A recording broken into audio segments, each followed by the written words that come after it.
ಎಲ್ಲರಿಗೆ ನಮಸ್ಕಾರ.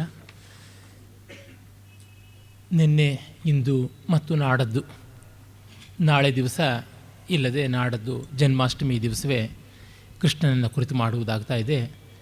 ಈ 3 ದಿವಸ ಶಿವರಾಮಕೃಷ್ಣರ 3 ಆಯಾಮಗಳು: ವ್ಯಕ್ತಿ, ಕುಟುಂಬ ಮತ್ತು ಸಮಾಜ. ಅವುಗಳ ಹಿನ್ನೆಲೆಯಲ್ಲಿ ಮುಖ್ಯವಾಗಿ ಕಾಳಿದಾಸ, ವಾಲ್ಮೀಕಿ, ವ್ಯಾಸ ಇವರುಗಳ ಕೃತಿಯನ್ನು ಅವರ ಋಷಿ ದರ್ಶನವನ್ನು ಆಧಾರವಾಗಿಟ್ಟುಕೊಂಡು ಮಾಡುವಂಥದ್ದಾಗ್ತಾ ಇದೆ. ನಿನ್ನೆ ದಿವಸ ಶಿವನನ್ನು ಕುರಿತು ಹೇಳುವಾಗ ಸಂಕೇತವನ್ನು ಹೆಚ್ಚಾಗಿ ಬಳಸಿದೆ. ಕಾರಣ ಇಷ್ಟೇ: ವ್ಯಕ್ತಿ ಯಾವತ್ತೂ ಬಹಳ ಬಹಳ ಅಮೂರ್ತ. ಸಮಾಜ ಮೂರ್ತವಾಗಿ ನಮ್ಮ ಕಣ್ಣಿಗೆ ಕಾಣಿಸುತ್ತೆ, ಹೀಗೆ ಹಾಗೆ ಅಂತ ಹೇಳ್ಬೋದು.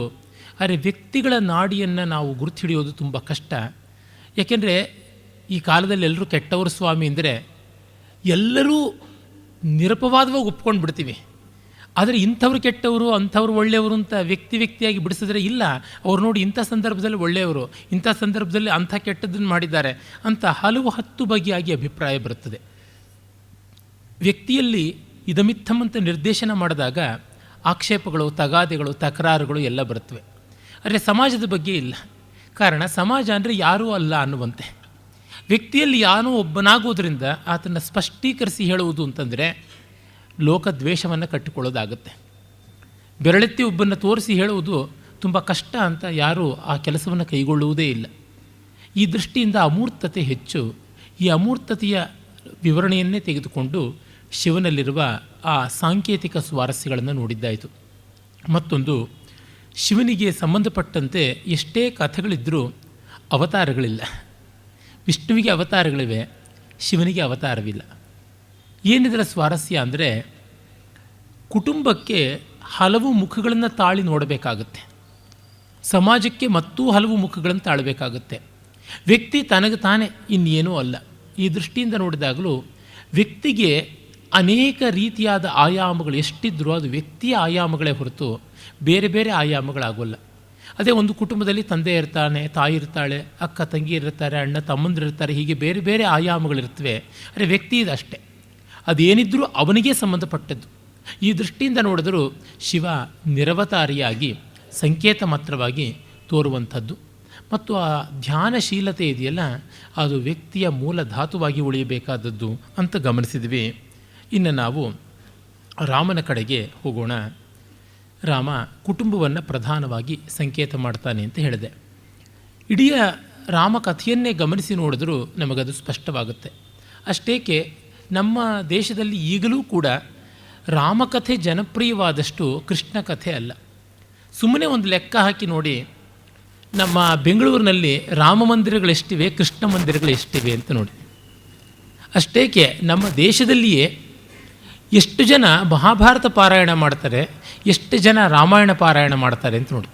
ಭಾಗವತ ಪಾರಾಯಣ ಮಾಡೋರಿದ್ದಾರೆ. ಭಾಗವತದ ಕೃಷ್ಣ ಸಮಾಜದ ಕೃಷ್ಣ ಅಲ್ಲ. ಭಾಗವತದ ಕೃಷ್ಣ ಬೇರೆಯೇ. ಮಹಾಭಾರತದ ಕೃಷ್ಣನೇ ನಮಗೆ ತುಂಬ ಮುಖ್ಯ. ಮಹಾಭಾರತವನ್ನು ಪಾರಾಯಣ ಮಾಡುವವರ ಸಂಖ್ಯೆ ತುಂಬ ಕಡಿಮೆ ಮಾತ್ರವಲ್ಲ, ಸಮಗ್ರವಾದ ಮಹಾಭಾರತ ಪುಸ್ತಕ ಇಟ್ಟುಕೊಳ್ಳೋದೇನೆ ಒಂದು ತೊಂದರೆ. ಪೂರ್ತಿ ಮಹಾಭಾರತ ಪುಸ್ತಕ ಇದ್ದರೆ ಮನೆಯಲ್ಲಿ ಜಗಳ ಆಗುತ್ತೆ ಎನ್ನುವ ನಂಬಿಕೆಗಳನ್ನೆಲ್ಲ ಉಳಿಸಿಕೊಂಡಿದ್ದಾರೆ. ಎಂದೂ ನಮ್ಮ ಜನ ರಾಷ್ಟ್ರಪ್ರಜ್ಞೆಗೆ ಸ್ವಲ್ಪ ಎರವಾದವರೇನೆ. ಅದರೊಳಗೂ ಈ 1000 ವರ್ಷಗಳಿಂದ ಅಂತೂ ಎಣೆಮೀರಿ ರಾಷ್ಟ್ರಪ್ರಜ್ಞೆಯನ್ನು ಮರೆತಂಥ ಜನ ಅಂದರೆ ನಾವೇ. ಹಾಗಾಗಿ ಕುಟುಂಬ ಅಂದರೆ ಅಚ್ಚುಕಟ್ಟು ಮಾಡ್ಕೊಳ್ತೀವಿ. ನೋಡಿ, ರಾಷ್ಟ್ರವನ್ನು ಎತ್ತಿಡಿಬೇಕಾದ ನಮ್ಮ ರಾಷ್ಟ್ರದ ರಾಜಕಾರಣಿಗಳು ಕುಟುಂಬದ ರಾಜಕಾರಣವನ್ನೇ ಮಾಡ್ತಾರೆ ಅಂತ ಅನ್ನೋದು ನೋಡಿದ್ರೆ ಗೊತ್ತಾಗುತ್ತೆ. ಈಗಿನ ಬೈ ಎಲೆಕ್ಷನ್ನೇ ಅದಕ್ಕೊಂದು ಸಾಕ್ಷಿಯಾಗಿ ನಿಲ್ಲುತ್ತೆ. ಎಲ್ಲ ಉತ್ತರಾಧಿಕಾರಿಗಳು ಉತ್ತರ ಕ್ರಿಯಾಧಿಕಾರಿಗಳೇ ಇರಬೇಕು ಅಂತ.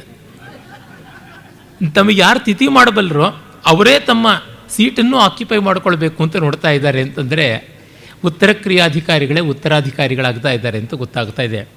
ಹೀಗೆ ನಮ್ಮ ಜನಕ್ಕೆ ಕುಟುಂಬ ಪ್ರಜ್ಞೆ ತುಂಬ ಗಾಢವಾಗಿ ಅಳವಟ್ಟಿದೆ. ಎಷ್ಟೋ ಬಾರಿ ಅನಿಸಿದೆ, ಪಾಶ್ಚಾತ್ಯರಲ್ಲಿ ಕುಟುಂಬ ಪ್ರಜ್ಞೆಗಿಂತಲೂ ಈ ರಾಷ್ಟ್ರ ಪ್ರಜ್ಞೆ, ಸಮಾಜ ಪ್ರಜ್ಞೆ ತುಂಬ ಹೆಚ್ಚಾದದ್ದು. ಎರಡಲ್ಲಿಯೂ ಒಳಿತು ಕೆಡಕುಗಳು ಇದ್ದೇವೆ. ನಮಗೆ ಎರಡೂ ಬೇಕು. ಯಾವುದೊಂದನ್ನು ಮುಂದೆ ಮಾಡಿ ಮತ್ತೊಂದನ್ನು ಹಿಂದೆ ಮಾಡುವಂತೆ ಇಲ್ಲ. ಪಾಶ್ಚಾತ್ಯರಲ್ಲಿ ಸುಮ್ಮನೆ ಒಂದು ಚಲನಚಿತ್ರ ಅಂತಂದರೆ ಯಾವುದೋ ಒಂದು ಕಾಲದಲ್ಲಾಗಿದೆ ಅಂತ ತೋರಿಸಬೇಕು. ಉದಾಹರಣೆಗೆ 1945-46 ಆಸುಪಾಸಿನ ಒಂದು ಚಲನಚಿತ್ರ ಅಂತಂದರೆ ಆ ಚಲನಚಿತ್ರವನ್ನು ತೋರಿಸಬೇಕು ಅಂತನ್ನುವಾಗ ಅಲ್ಲಿ ದೃಶ್ಯ ಮಾಧ್ಯಮದಲ್ಲಿ ಅದು ಬರಬೇಕು ಅಂದರೆ ಅವ್ರು ಏನು ಮಾಡ್ತಾರೆ, ಯಾವುದೋ ಒಂದು ರೀತಿಯಾಗಿ ಈ ಸೈನಿಕರು, ಎರಡನೇ ಮಹಾಯುದ್ಧದ ಸೈನಿಕರು ಬರುವುದನ್ನೋ ಹೋಗುವುದನ್ನೋ ಅವರ ಸಾವು ನೋವುಗಳಿಗೆ ಕುರಿತದ್ದು ಏನೋ ಒಂದು ಪ್ರಸ್ತಾವದಂತೆ ತೋರಿಸ್ತಾರೆ.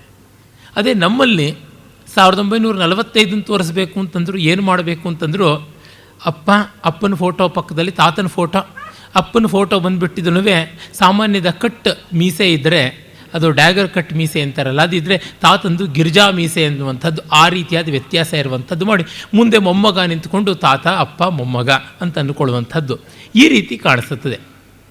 ಅಂದರೆ ಕಾಲವನ್ನು ನಾವು ಕುಟುಂಬದ ಮಟ್ಟದಲ್ಲಿ ಗ್ರಹಿಸ್ತೀವೇ ಹೊರತು ರಾಷ್ಟ್ರದ ಮಟ್ಟದಲ್ಲಿ, ಜಗತ್ತಿನ ಮಟ್ಟದಲ್ಲಿ, ಸಮಾಜದ ಮಟ್ಟದಲ್ಲಿ ಗ್ರಹಿಸೋದಿಲ್ಲ.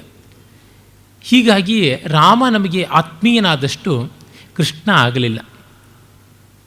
ಇದೊಂದೇ ಕಾರಣದಿಂದ ಪ್ರಾಯಶಃ ಭಾರತ 1000 ವರ್ಷಗಳ ಪಾರಕ್ಯಾಕ್ರಾಂತಿಯನ್ನು ಕೂಡ ಅನುಭವಿಸಬೇಕಾಯಿತು ಅಂತ ನನಗನ್ನಿಸುತ್ತೆ. ಕೃಷ್ಣ ಪ್ರಜ್ಞೆ ಹೆಚ್ಚಾದರೆ ನಮಗೆ ಒಳ್ಳೆಯದು. ಆ ದೃಷ್ಟಿಯಿಂದ ಕೃಷ್ಣ ಪ್ರಜ್ಞೆ ಅಂದರೆ ಕೃಷ್ಣ ಕಾನ್ಷಿಯಸ್ನೆಸ್ ಅಂತ ಹೇಳುವ ಇಸ್ಕಾನ್ನವ್ರದ್ದಲ್ಲ. ಅವ್ರಿಗೂ ಮಹಾಭಾರತದ ಕೃಷ್ಣನಿಗೂ ಎಣ್ಣೆ ಸೀಗೆಕಾಯಿ. ಅವರು ಅಪ್ಪಿತಪ್ಪಿಯೂ ಮಹಾಭಾರತದ ಕೃಷ್ಣನ ಹೇಳೋದಿಲ್ಲ.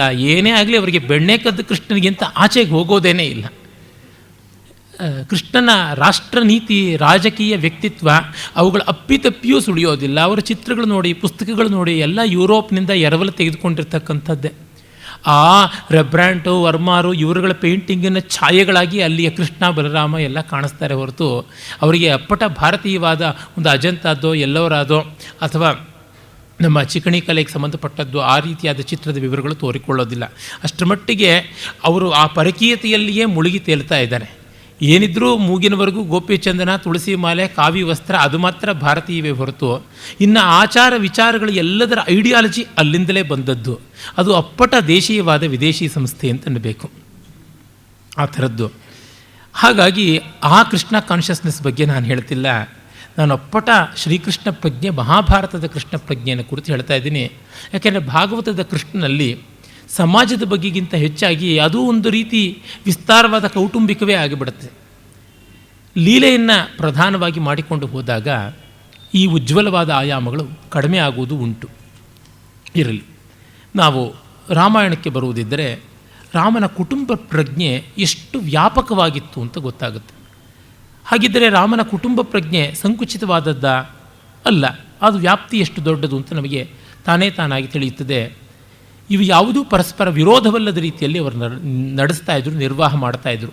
ಏನಂದರೆ ಈ 3 ಸ್ತರಗಳು ಇವೆ ಎನ್ನುವುದನ್ನು ತೋರ್ಪಡಿಸುವುದಕ್ಕೆ ಆ ಮಹರ್ಷಿ ಕವಿಗಳು ಆ ಥರ ಬರೆದರು ಮತ್ತು ಆ 3 ವ್ಯಕ್ತಿತ್ವಗಳು ಹಾಗೆ ತೋರಿಕೊಂಡವು ಅಂತ ನನಗನ್ಸುತ್ತೆ. ರಾಮನನ್ನು ನೋಡಿ, ಮೊದಲಿಗೆ ಅವನು ಹುಟ್ಟಿನಿಂದಲೇ ರಘುವಂಶದ ಆ ಕುಟುಂಬದ ಅಪೇಕ್ಷೆಯ ಸಲುವಾಗಿ ಹುಟ್ಟಿದ್ದು. ದೇಶಕ್ಕೆ ಒಬ್ಬ ಉತ್ತರಾಧಿಕಾರಿಗಿಂತಲೂ ದಶರಥ ತನಗೊಬ್ಬ ಮಗ ಇಲ್ಲ ಅಂತ ಚಿಂತನೆ ಮಾಡಿ ಹುಟ್ಟಿದ್ದು. ದಶರಥ ಎಲ್ಲೂ ಕೂಡ ತನಗೆ ಸಂತಾನವಿಲ್ಲದ ಕಾರಣ ದೇಶ ಅರಾಜಕವಾಗಿಬಿಡುತ್ತೆ ಎನ್ನುವ ಸಂಕಟ ಇಟ್ಟುಕೊಂಡು ಪುತ್ರಕಾಮಿಷ್ಟಿ ಮಾಡಿದಂತೆ ಕಾಣೋಲ್ಲ. ತನಗೆ ಮಕ್ಕಳಿಲ್ಲ, ತನ್ನ ಕೌಟುಂಬಿಕವಾದ ಕೊರತೆ ಅದು ಅಂತ ಭಾವಿಸಿಕೊಂಡ ಅಂತ. ನಮ್ಮ ಕುವೆಂಪು ಅವರು ರಾಮಾಯಣ ದರ್ಶನದಲ್ಲಿ ಕೂಡ ಅದನ್ನು ಹಾಗೆಯೇ ಗ್ರಹಿಸಿ ಬರೀತಾರೆ. ದಶರಥ ಯಾವುದೋ ಒಂದು ಗುಬ್ಬಿ ಮರಿ ಗೂಡು ಕಟ್ಟಿ ಮೊಟ್ಟೆ ಇಟ್ಟು ಆ ಸಂಸಾರವನ್ನು ಬೆಳೆಸುವ ಹಂತದಲ್ಲಿರುವುದನ್ನು ಕಂಡು ತನಗೆ ಚಕ್ರವರ್ತಿಗೆ ಆ ಸೌಭಾಗ್ಯ ಇಲ್ಲವಲ್ಲ ಅಂತ ಸಂಕಟಪಟ್ಟ ಅನ್ನುವಂಥ ಚಿತ್ರಣ ಬರುತ್ತೆ. ಅಂದರೆ ಇಡೀ ರಾಮಾಯಣದಲ್ಲಿ ಕಂಡುಕೊಳ್ಳುವಂಥದ್ದು ಕುಟುಂಬಕ್ಕೊಬ್ಬ ಮಗ ಬೇಕು, ವಂಶೋದ್ಧಾರಕ ಒಬ್ಬ ಬೇಕು ಅನ್ನುವ ದೃಷ್ಟಿ. ರಾಮನೂ ಹಾಗೆಯೇ ಇದ್ದವನು, ಕುಟುಂಬಕ್ಕೆ ತುಂಬ ಅಂಟಿಕೊಂಡು ಬೆಳೆದವನು. ಅವನನ್ನು ಕಳಿಸಿಕೊಡುವಾಗ ವಿಶ್ವಾಮಿತ್ರನ ಜೊತೆಗೆ ದಶರಥ ತುಂಬ ಸಂಕಟ ಪಡ್ತಾನೆ, ಕುಟುಂಬದ ಗಾಢತೆಯಿಂದಲೇ. ಅದೇ ಕೃಷ್ಣನಲ್ಲಿ ನಾವು ನೋಡ್ತೀವಲ್ಲ, ವಸುದೇವ ದೇವಕಿಯರು ಅವನನ್ನು ಎತ್ತಿಕೊಂಡು ನಂದಗೋಪನ ಮನೆಗೆ ಸೇರಿಸಬೇಕು ಅನ್ನುವ ವಿಷ್ಣುವಿನ ಮಾತಿನಂತೆ ನಡೆದುಕೊಳ್ಬೇಕು ಅನ್ನುವಾಗ ಅವರಿಗೆ ಎಂಥ ದುಃಖವಾಯಿತು, ಏನು ಗೋಳಾಡಿದ್ರು ಅನ್ನೋ ವಿವರಗಳು ಜಾಸ್ತಿ ಬರುವುದೇ ಇಲ್ಲ. ಭಾಗವತದಲ್ಲಿ ಆಗಲಿ, ಹರಿವಂಶದಲ್ಲಾಗಲಿ, ವಿಷ್ಣು ಪುರಾಣದಲ್ಲಾಗಲಿ ಕೂಡ. ಮಹಾಭಾರತದಲ್ಲಿಯೂ ಎಲ್ಲೂ ಕೂಡ ಕೃಷ್ಣ ತಾನು ದ್ವೈಮಾತುರನಾಗಿದ್ದನಲ್ಲ, ಆ ದೇವಕಿ ದೇವಿಯ ಮಡಿಲಿನಿಂದ ಯಶೋದೆಯ ಮಡಿಲಿಗೆ ಬಂದದ್ದು, ಅದರ ಬಗ್ಗೆ ಯಾವ ಖೇದಗಳನ್ನು ಮೋದಗಳನ್ನು ಏನು ವ್ಯಕ್ತಪಡಿಸುವುದಿಲ್ಲ. ಆದರೆ ರಾಮನ ಆ ಒಂದು ದೂರ ಹೋಗುವಿಕೆ ದಶರಥ ತುಂಬ ಸಂಕಟಪಟ್ಟು ಒದ್ದಾಡಿ ಅನುಭವಿಸ್ತಾನೆ. ಮತ್ತು ರಾಮ ಅಲ್ಲಿಂದ ಸೀತಾ ಪರಿಣಯ ಮಾಡಿಕೊಳ್ಳುವಾಗ ಅವನಿಗೆ ತಂದೆ ಒಪ್ಪಿದಂಥ ಹೆಣ್ಣು ಅಂತ ಬಹಳ ಸಂತೋಷ ಆಯಿತು ಅನ್ನುವ ಮಾತನ್ನು ರಾಮಾಯಣದಲ್ಲಿ ನಾವು ನೋಡ್ತೀವಿ. ಪಿತೃ ಬಹುಮತ ಅಂತ, ತಂದೆಗೆ ತುಂಬ ಒಪ್ಪಿಗೆ ಆದಂಥ ವಧು ಅಂತ. ಕುಟುಂಬದ ಸ್ತರದಲ್ಲಿ ಹಾಗೆ ತಾನೆ, ಅಪ್ಪ ಅಮ್ಮಂದರು ನೋಡಿ ಅರೇಂಜ್ ಮಾಡಿದಂಥ ಮದುವೆ ತುಂಬ ಪ್ರಶಸ್ತವಾದದ್ದು, ಬ್ರಾಹ್ಮ ವಿವಾಹ ಪ್ರಶಸ್ತವಾದಂಥ ವ್ಯವಸ್ಥೆ ಅಲ್ಲುಂಟು ಅಂತ ಆ ರೀತಿ ಇವನು ಮಾಡಿಕೊಂಡಿದ್ದು ರಾಮನಿಗೆ. ಮತ್ತು ತಮ್ಮಂದ್ರನ್ನ ಅಷ್ಟು ಗಾಢವಾಗಿ ಪ್ರೀತಿಸ್ತಾ ಇದ್ದ. ಕೃಷ್ಣ ಬಲರಾಮನ ಗೌರವಿಸ್ತಾ ಇದ್ದರೂ ಕೂಡ ಬುದ್ಧಿಯನ್ನೆಲ್ಲ ಅವನ ಕೈಗೇನು ಕೊಟ್ಟಿರಲಿಲ್ಲ. ಆದರೆ ಭರತ ಲಕ್ಷ್ಮಣಾದಿಗಳು ರಾಮನನ್ನು ತುಂಬ ಉತ್ಕಟವಾಗಿ ಪ್ರೀತಿಸ್ತಾ ಇದ್ದರು. ಅದಕ್ಕೆ ತಕ್ಕ ರೀತಿಯಲ್ಲಿ ರಾಮನು ನಡ್ಕೊಳ್ತಾ ಇದ್ದ. ಎರಡೂ ರೀತಿಯಲ್ಲಿತ್ತು ನಮಗೆ ಗೊತ್ತಾಗುತ್ತೆ. ಆಮೇಲೆ ಕುಟುಂಬ ಚೆನ್ನಾಗಿದ್ದು ಅನ್ಯೋನ್ಯವಾಗಿ ಎಲ್ಲ ಪ್ರೀತಿ ವಿಶ್ವಾಸಗಳನ್ನು ಮೊಗೆದು ಸವಿತಾ ಇದ್ದಾಗಲೇ ಆ ಕೈಕೇಯಿಯ ಕಠೋರವಾದ ವರ್ತನೆ ಆದದ್ದು. ಅದು ಕುಟುಂಬ ವಿಘಟಿತವಾಗುವಂಥ ಸ್ಥಿತಿ ಬಂದದ್ದಾಗಿತ್ತು. ರಾಮ ಅದನ್ನು ಬೆಸೆಯುವುದಕ್ಕೆ ಮಾಡಿದಂಥ ಒಂದು ದೊಡ್ಡ ಪ್ರಯತ್ನವಾಗಿ ಕಾಣಿಸುತ್ತೆ ಅವನ ರಾಜ್ಯ ಪರಿತ್ಯಾಗ. ಅಲ್ಲಿ ಪ್ರಜೆಗಳ ಹಿತ ಅಹಿತ ಅನ್ನುವುದು ಎದ್ದು ಕಾಣುವಂತೆ ಎಲ್ಲಿಯೂ ತೋರೋದಿಲ್ಲ. ಭರತನೂ ಒಳ್ಳೆಯವನು, ಅವನು ಒಳ್ಳೆಯ ರಾಜ ಆಗ್ತಾನೆ. ರಾಮನು ಒಳ್ಳೆಯವನು, ಅವನು ಒಳ್ಳೆಯ ರಾಜ ಆಗ್ತಾನೆ. ಈಗ ಉಳಿದಿರುವುದು ತಂದೆಯ ಮಾತು ತಪ್ಪದೆ ನಿಲ್ಲಬೇಕು, ತಾಯಿಗೆ ಬೇಸರ ಆಗಬಾರ್ದು. ದಶರಥ ಮಾತು ತಪ್ಪಿ ನಡೆದ ಅನ್ನುವುದು ಲೋಕದಲ್ಲಿ ಅಪಖ್ಯಾತಿಯಾಗಿ ತೋರಬಾರ್ದು ಅಂತ ತಂದೆಯ ಗೌರವ ಉಳಿಸೋದಕ್ಕೆ ರಾಮ ಮಾಡಿದ ಅನ್ನುವಂತೆಯೇ ರಾಮಾಯಣದಲ್ಲಿ ಕಾಣುತ್ತೆ. ಅದಕ್ಕೆ ಒಂದು ಸ್ವಲ್ಪ ಸೂಕ್ಷ್ಮವಾಗಿ ನೋಡಿದರೆ ಅಲ್ಲಿಯೂ ರಾಷ್ಟ್ರದ ಸಾಮಾಜಿಕವಾದ ಆಯಾಮ ಇರುವುದು ಕಾಣುತ್ತೆ. ರಾಷ್ಟ್ರದ ಆಯಾಮ, ರಾಷ್ಟ್ರದ ಹಿತವನ್ನು ಕಡೆಗಣಿಸಿ ರಾಮ ಮಾಡಿದ್ದಲ್ಲ. ಹಾಗೆ ಅವನ ವಿವೇಕ ಇದ್ದಿದ್ದು ನಮಗೆ ಪ್ರಸ್ಫುಟವಾಗಿ ಧ್ವನಿರೂಪದಲ್ಲಿ ನಮಗೆ ನೋಡಿದಾಗ ತಿಳಿಯುತ್ತೆ. ಯಾಕೆಂದರೆ ದಶರಥ ತಪ್ಪಿ ನಡೆದರೆ, ರಾಜ ತಪ್ಪಿ ನಡೆದರೆ ಮಾತಿಗೆ ಪ್ರಜೆಗಳಿಗೆ ರಾಜ್ಯಾಂಗದಲ್ಲಿ ವಿಶ್ವಾಸ ಹೋಗುತ್ತೆ. ರಾಜ್ಯಾಂಗದಲ್ಲಿ ವಿಶ್ವಾಸ ಹೋದರೆ ಯಾವ ರೀತಿ ಅದನ್ನು ಮತ್ತೆ ಸ್ಥಾಪನೆ ಮಾಡೋದು? ಈ ಹೊತ್ತಿನ ನಮ್ಮ ರಾಜಕಾರಣಿಗಳಲ್ಲಿ ಒಂದು ಚೂರು ನಮಗೆ ವಿಶ್ವಾಸ ಇಲ್ಲದೆ ಇರೋದ್ರಿಂದಲೇ ನಾವು ಯಾವ ಒಳ್ಳೆಯ ಕೆಲಸಕ್ಕೂ ಸ್ಪಂದಿಸ್ತಾ ಇಲ್ಲ. ಹಾಗಲ್ಲವಾದರೆ ನೋಡಿ, ನಮಗೆ ವಿದ್ಯುತ್ ಶಕ್ತಿಯ ಕೊರತೆಯೋ ನೀರಿನ ಕೊರತೆಯೋ ಮತ್ತೊಂದಾಗಿದೆ, ಈ ಒಂದು ದಿವಸ ನೀವು ನಿಮ್ಮ ಪಾಡಿಗೆ ನೀವು ನೀರನ್ನು ಸ್ವಲ್ಪ ಕಡಿಮೆ ಬಳಸಿ, ನಾಳೆ ದಿವಸ ನಿಮಗೆ ಸಿಗುತ್ತೆ ನೀರು ಅಂತೆಲ್ಲ ಮಾಡಿದ್ರೆ ನಾವು ಕೇಳ್ತೀವ? ಇಲ್ಲ. ನಾಳೆ ದಿವಸ ನೀರು ಬರೋಲ್ಲ ಅಂದರೆ ಇಂದು ನಾವು ಮಡಕೆ, ಕುಡಿಕೆ, ತಟ್ಟೆ, ಚೊಂಬು, ಲೋಟ, ಚಮಚವರೆಗೂ ಎಲ್ಲದರೊಳಗೂ ನೀರು ತುಂಬಿಡ್ತೀವಿ. ಯಾಕೆಂದರೆ ನಾಡದ್ದು ಬರುತ್ತೋ ಇಲ್ವೋ ಅನ್ನೋ ಸಂದೇಹ ನಮಗೆ. ರಾಜ್ಯಾಂಗದಲ್ಲಿ ನಮಗೆ ವಿಶ್ವಾಸ ಇಲ್ಲ, ಕಾರಣ ಅವರು ಅವಿಶ್ವಸನೀಯರಾಗಿಯೇ ಉಳಿದಿದ್ದಾರೆ. ರಾಜನಾದವನು ಯಾರಿಗೂ ಕೊಟ್ಟ ಮಾತನ್ನು ತಪ್ಪದೇ ಇದ್ದರೆ ಪ್ರಜೆಗಳಿಗೆ ತಮಗೆ ಕೊಟ್ಟ ಮಾತನ್ನು ಅವನು ತಪ್ಪೋದಿಲ್ಲ ಅನ್ನೋ ವಿಶ್ವಾಸ ಬರುತ್ತೆ ಎನ್ನುವುದು ರಾಮನಿಗೆ ಮನದಟ್ಟಾಗಿತ್ತು.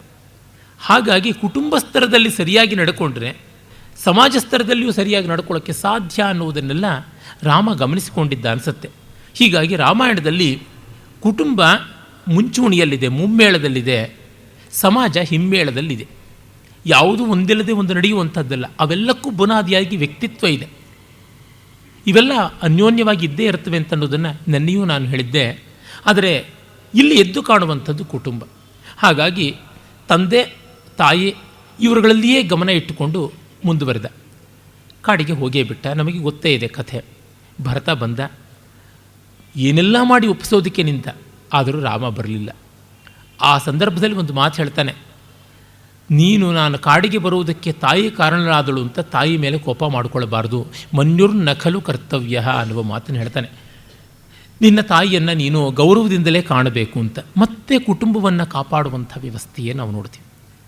ಒಟ್ಟಿನಲ್ಲಿ ರಾಮ ಭರತ ಇಬ್ಬರು ಮಾಡಿದ್ದೇನೋ, ತಂದೆ ತಾಯಿಗಳು ಮಾಡಿದ ಎಡವಟ್ಟನ್ನು ಮಕ್ಕಳಿಬ್ಬರು ಗೌರವವಾಗಿ ತಿದ್ದಿದ್ರು, ಮರ್ಯಾದೆ ಬರುವಂತೆ ತಿದ್ದಿದ್ರು.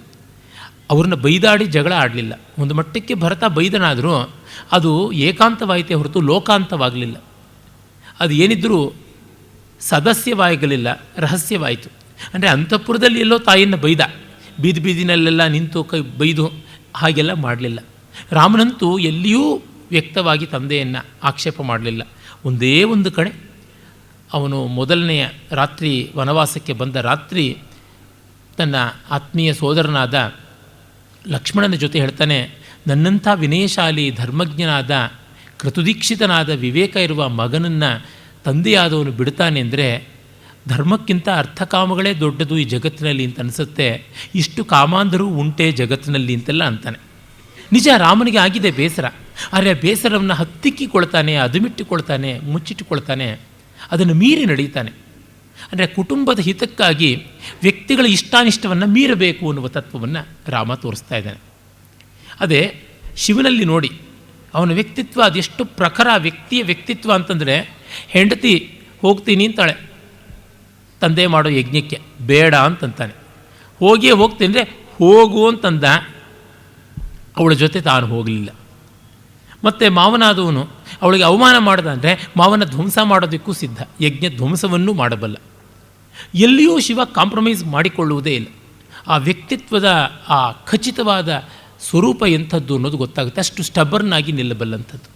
ಇಲ್ಲಿ ಕುಟುಂಬಕ್ಕಾಗಿ ಮಾಡಿಕೊಳ್ಳತಕ್ಕಂಥ ಹೊಂದಾಣಿಕೆ ಏನಿದೆ ಅದನ್ನು ಕೂಡ ನೋಡ್ತೀವಿ. ಶಿವನ ಸಮನ್ವಯತ್ವದ ಆ ರೂಪ ಒಂದು ಏನಿದೆ ಅದು ಇಲ್ಲಿ ಕುಟುಂಬದ ವ್ಯಾಪ್ತಿಯನ್ನು ತಾಳುವಂಥದ್ದನ್ನು ನಾವು ಕಾಣ್ತೀವಿ. ತಂದೆ ತಾಯಿಗಳ ಅವಿವೇಕವನ್ನು ಮಕ್ಕಳಿಬ್ಬರು ತುಂಬ ಉತ್ತಮವಾದ ರೀತಿಯಲ್ಲಿ ತಿದ್ದುತ್ತಾರೆ. ತುಂಬ ಕುಟುಂಬಗಳಲ್ಲಿ ಇಂಥದ್ದಾಗುವುದಿಲ್ಲ. ಮಕ್ಕಳು ತಂದೆ ತಾಯಿಗಳ ಅವಿವೇಕವನ್ನು ಬೆಳೆಸೋದಕ್ಕೆ ನೋಡ್ತಾರೆ, ಎಷ್ಟೋ ಬಾರಿ ಅಳಿಸೋದಕ್ಕೆ ನೋಡುವುದಿಲ್ಲ. ಹಾಗೆಯೇ ತಾನು ತನ್ನ ತಾಯಿ ಕೌಸಲ್ಯೆಯ ಮಗ, ಮಿಕ್ಕ ತಾಯಂದರ ಮಗ ಅಲ್ಲ ಅಂತ ರಾಮ ನೋಡಲಿಲ್ಲ. ಮತ್ತೆ ಮತ್ತೆ ಸುಮಿತ್ರೆ ಕೈಕೇಯರಿಗೆ ಗೌರವ ಕೊಡ್ತಾನೆ. ಸುಮಿತ್ರೆ ಕೊಡೋದ್ರೊಳಗೆ ಅರ್ಥ ಇದೆ, ಅವಳ ಮಗಳೇ ಸೌಮಿತ್ರಿ ಲಕ್ಷ್ಮಣ ಅಲ್ಲವೇ ಅಂತ ಅನ್ಬೋದು. ಆದರೆ ಕೈಕೇಯಿಗೂ ಅದೇ ರೀತಿ ಗೌರವವನ್ನು ಕೊಡ್ತಾನೆ. ಎಲ್ಲಿವರೆಗೂ ಅಂತಂದರೆ, ಮುಂದೆ ಅವನು ಲಕ್ಷ್ಮಣನ ಜೊತೆ ಪಂಚವಟಿಯಲ್ಲಿ ಸ್ನಾನಕ್ಕಾಗಿ ಹೋಗ್ತಾ ಇದ್ದಾಗ ಗೋದಾವರಿ ತೀರದ ಅಂಚಿನಲ್ಲಿ ನಡೀತಾ ಇದ್ದಾರೆ ಹೇಮಂತ ಋತು. ಆ ಚಳಿಯಲ್ಲಿ ಭರತನ ಸ್ಥಿತಿ ಏನು ಅಂತ ರಾಮ ನೆನೆಸ್ಕೊಳ್ತಾನೆ. ನಂದಿಗ್ರಾಮದಲ್ಲಿ ಎಷ್ಟು ಕಷ್ಟಪಡ್ತಾ ಇದ್ದಾನೋ, ಇನ್ನೂ ತೀವ್ರವಲ್ಲ ಅಲ್ಲಿ ಚಳಿ ಅಂತಂದಾಗ, ಅಂತಹ ಧರ್ಮಾತ್ಮ ಎಷ್ಟು ಉದಾತ್ತವಾದಂಥ ವ್ಯಕ್ತಿತ್ವ ಇದ್ದವನು ಕಷ್ಟಪಡ್ತಾ ಇದ್ದಾನೆ, ಅವನ ಬದುಕು ಹೇಗೋ ಅಂತಂದರೆ ಲಕ್ಷ್ಮಣ ಹೇಳ್ತಾನೆ, ನಿಜ ಅವನು ಒಳ್ಳೆಯವನು, ಇಷ್ಟು ಒಳ್ಳೆಯ ಮಗ ಆ ಕೆಟ್ಟ ಹೆಂಗಸಿಗೆ ಹೇಗೆ ಹುಟ್ಟಿದ, ತಾದೃಶಿ ಕ್ರೂರದರ್ಶನ ಅಂತಾನೆ. ಅವಳು ಕ್ರೂರದರ್ಶನಿಯಾದಂಥವಳು ಕೈಕೇಯಿಯೇ, ಅವಳಿಗೆ ಇಂಥ ಸುದರ್ಶನನಾದ ಮಗ ಭರತ ಹೇಗೆ ಜನಿಸಿದ ಅಂದರೆ, ನ ಮಧ್ಯಮಾಂಬ ಗರ್ಹಣೀಯ ಭರತಸ್ಯ ಕಥಾಂಕುರು, ಚಿಕ್ಕಮ್ಮನ್ನು ಬೈಬೇಡ ತಮ್ಮನ್ನು ಹೊಗಳು ಅಂತ ರಾಮ ಅಂತಾನೆ.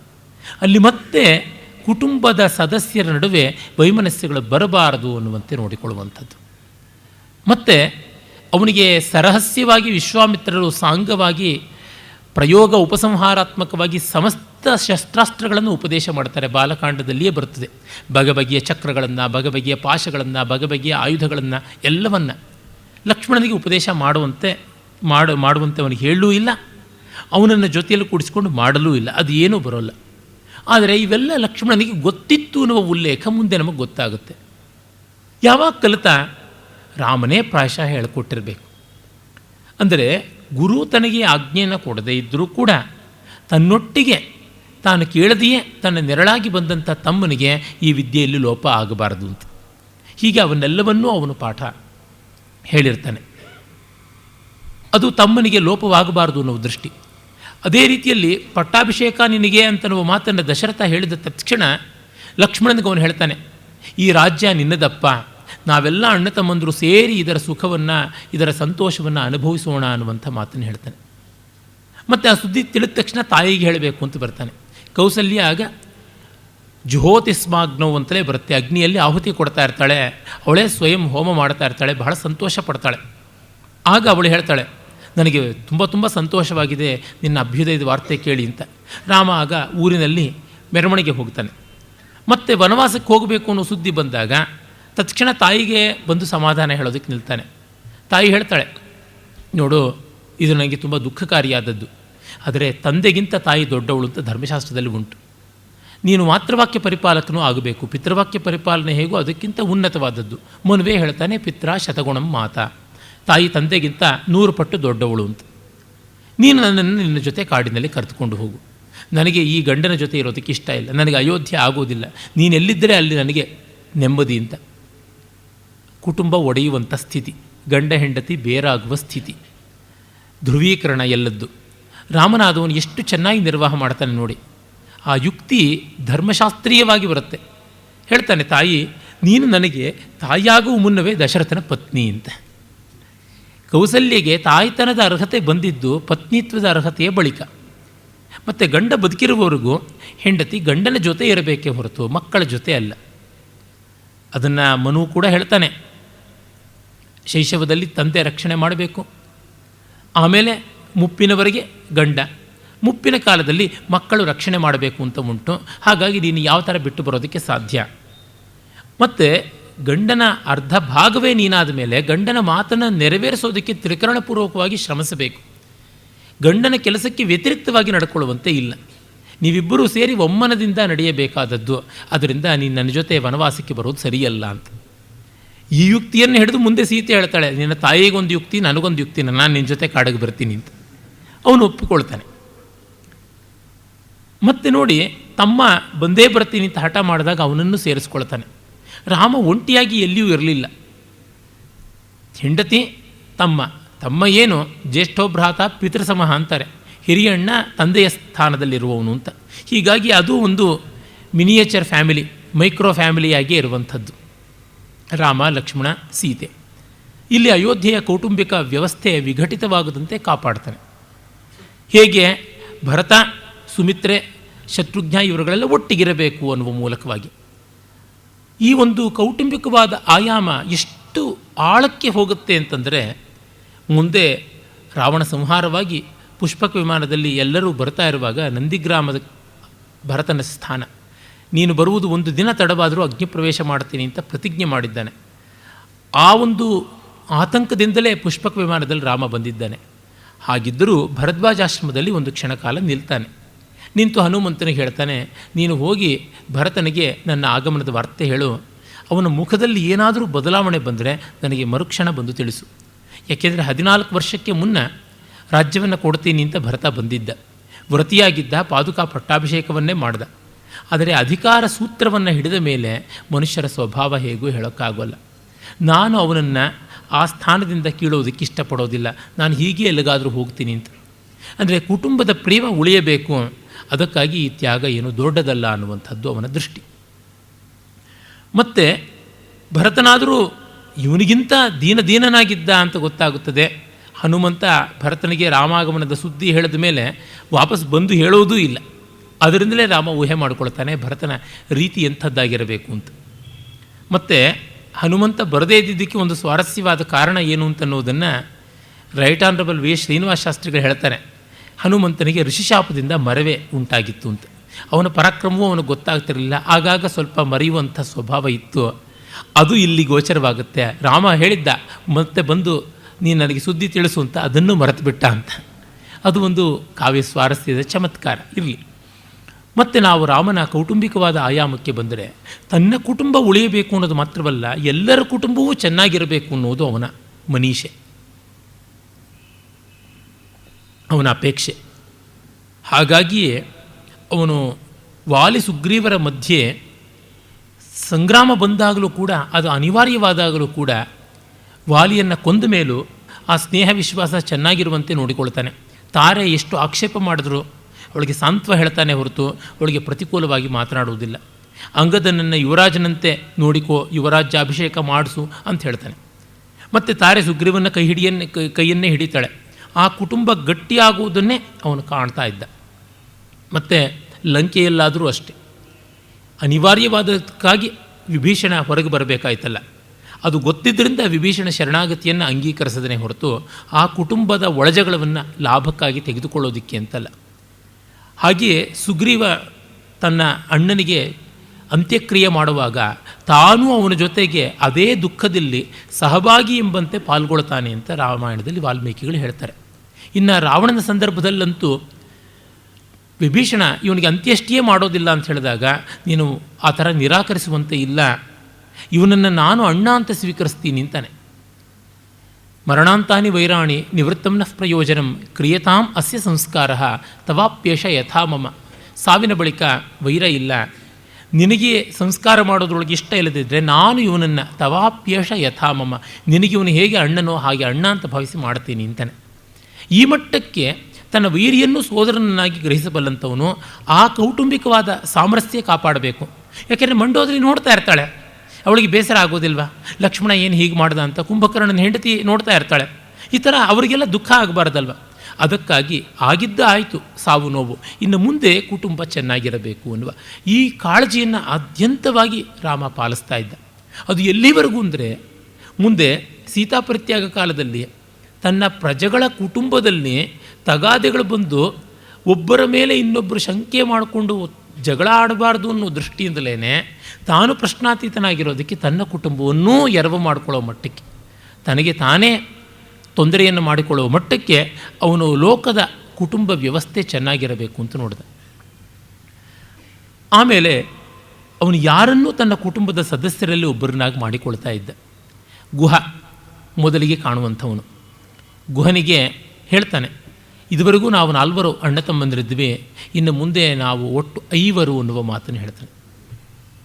ಅದೇ ಮಾತನ್ನು ಸುಗ್ರೀವನಲ್ಲಿ ಹೇಳ್ತಾನೆ, ಇದುವರೆಗೆ ನಾವು 5 ಜನ, ಈಗ 6 ಜನ ಆದ್ವಿ ಅಂತ. ಇದನ್ನೇ ವಿಭೀಷಣನಲ್ಲಿ ಕೂಡ ಹೇಳ್ತಾನೆ, ಒಟ್ಟು ನಾವೀಗ 7 ಜನ ಸೋದರರು ಅಂತನ್ನುವಂಥದ್ದು. ಇದು ರಾಜಕೀಯವಾದ ಮಾತೆ. ಮೊನ್ನೆ ತಮಿಳುನಾಡಿನ ಮುಖ್ಯಮಂತ್ರಿಗಳು ಬಂದು ತಂಬಿ ಅಂತಂದು ಬಿಟ್ಟಿದ್ದಾರೆ ಅಂತ ಇವರು ತಂಬಿಗೆ ಹಿಡ್ಕೊಂಡು ಹೋದರೆ ಹೊಗೆನ ಕಲ್ಲಿಗೆ ಏನೋ ಹೊಗೆಯನ್ನು ಹಾಕ್ತಾರೋ ಕಲ್ಲನ್ನು ಎಸೀತಾರೋ ಗೊತ್ತಿಲ್ಲ. ಆ ರೀತಿಯಾದದ್ದಲ್ಲ ರಾಮನ ಆ ಒಂದು ವಿಶ್ವಾಸ. ಪೂರ್ಣವಾದ, ನಿಸ್ಪೃಹವಾದ, ನಿಷ್ಕಪಟವಾದ, ಪ್ರಾಮಾಣಿಕವಾದ ಪ್ರೀತಿ, ಪ್ರಾಮಾಣಿಕವಾದಂಥ ವಿವೃತಿ. ಆ ಕಾರಣದಿಂದಲೇ ಹಿ ಮೆಂಟ್ ಇಟ್. ಅದರಿಂದಲೇ ಅವರಿಗೆ ಆದಷ್ಟು ಗಾಢವಾಗಿ ಮುಟ್ಟಿತು.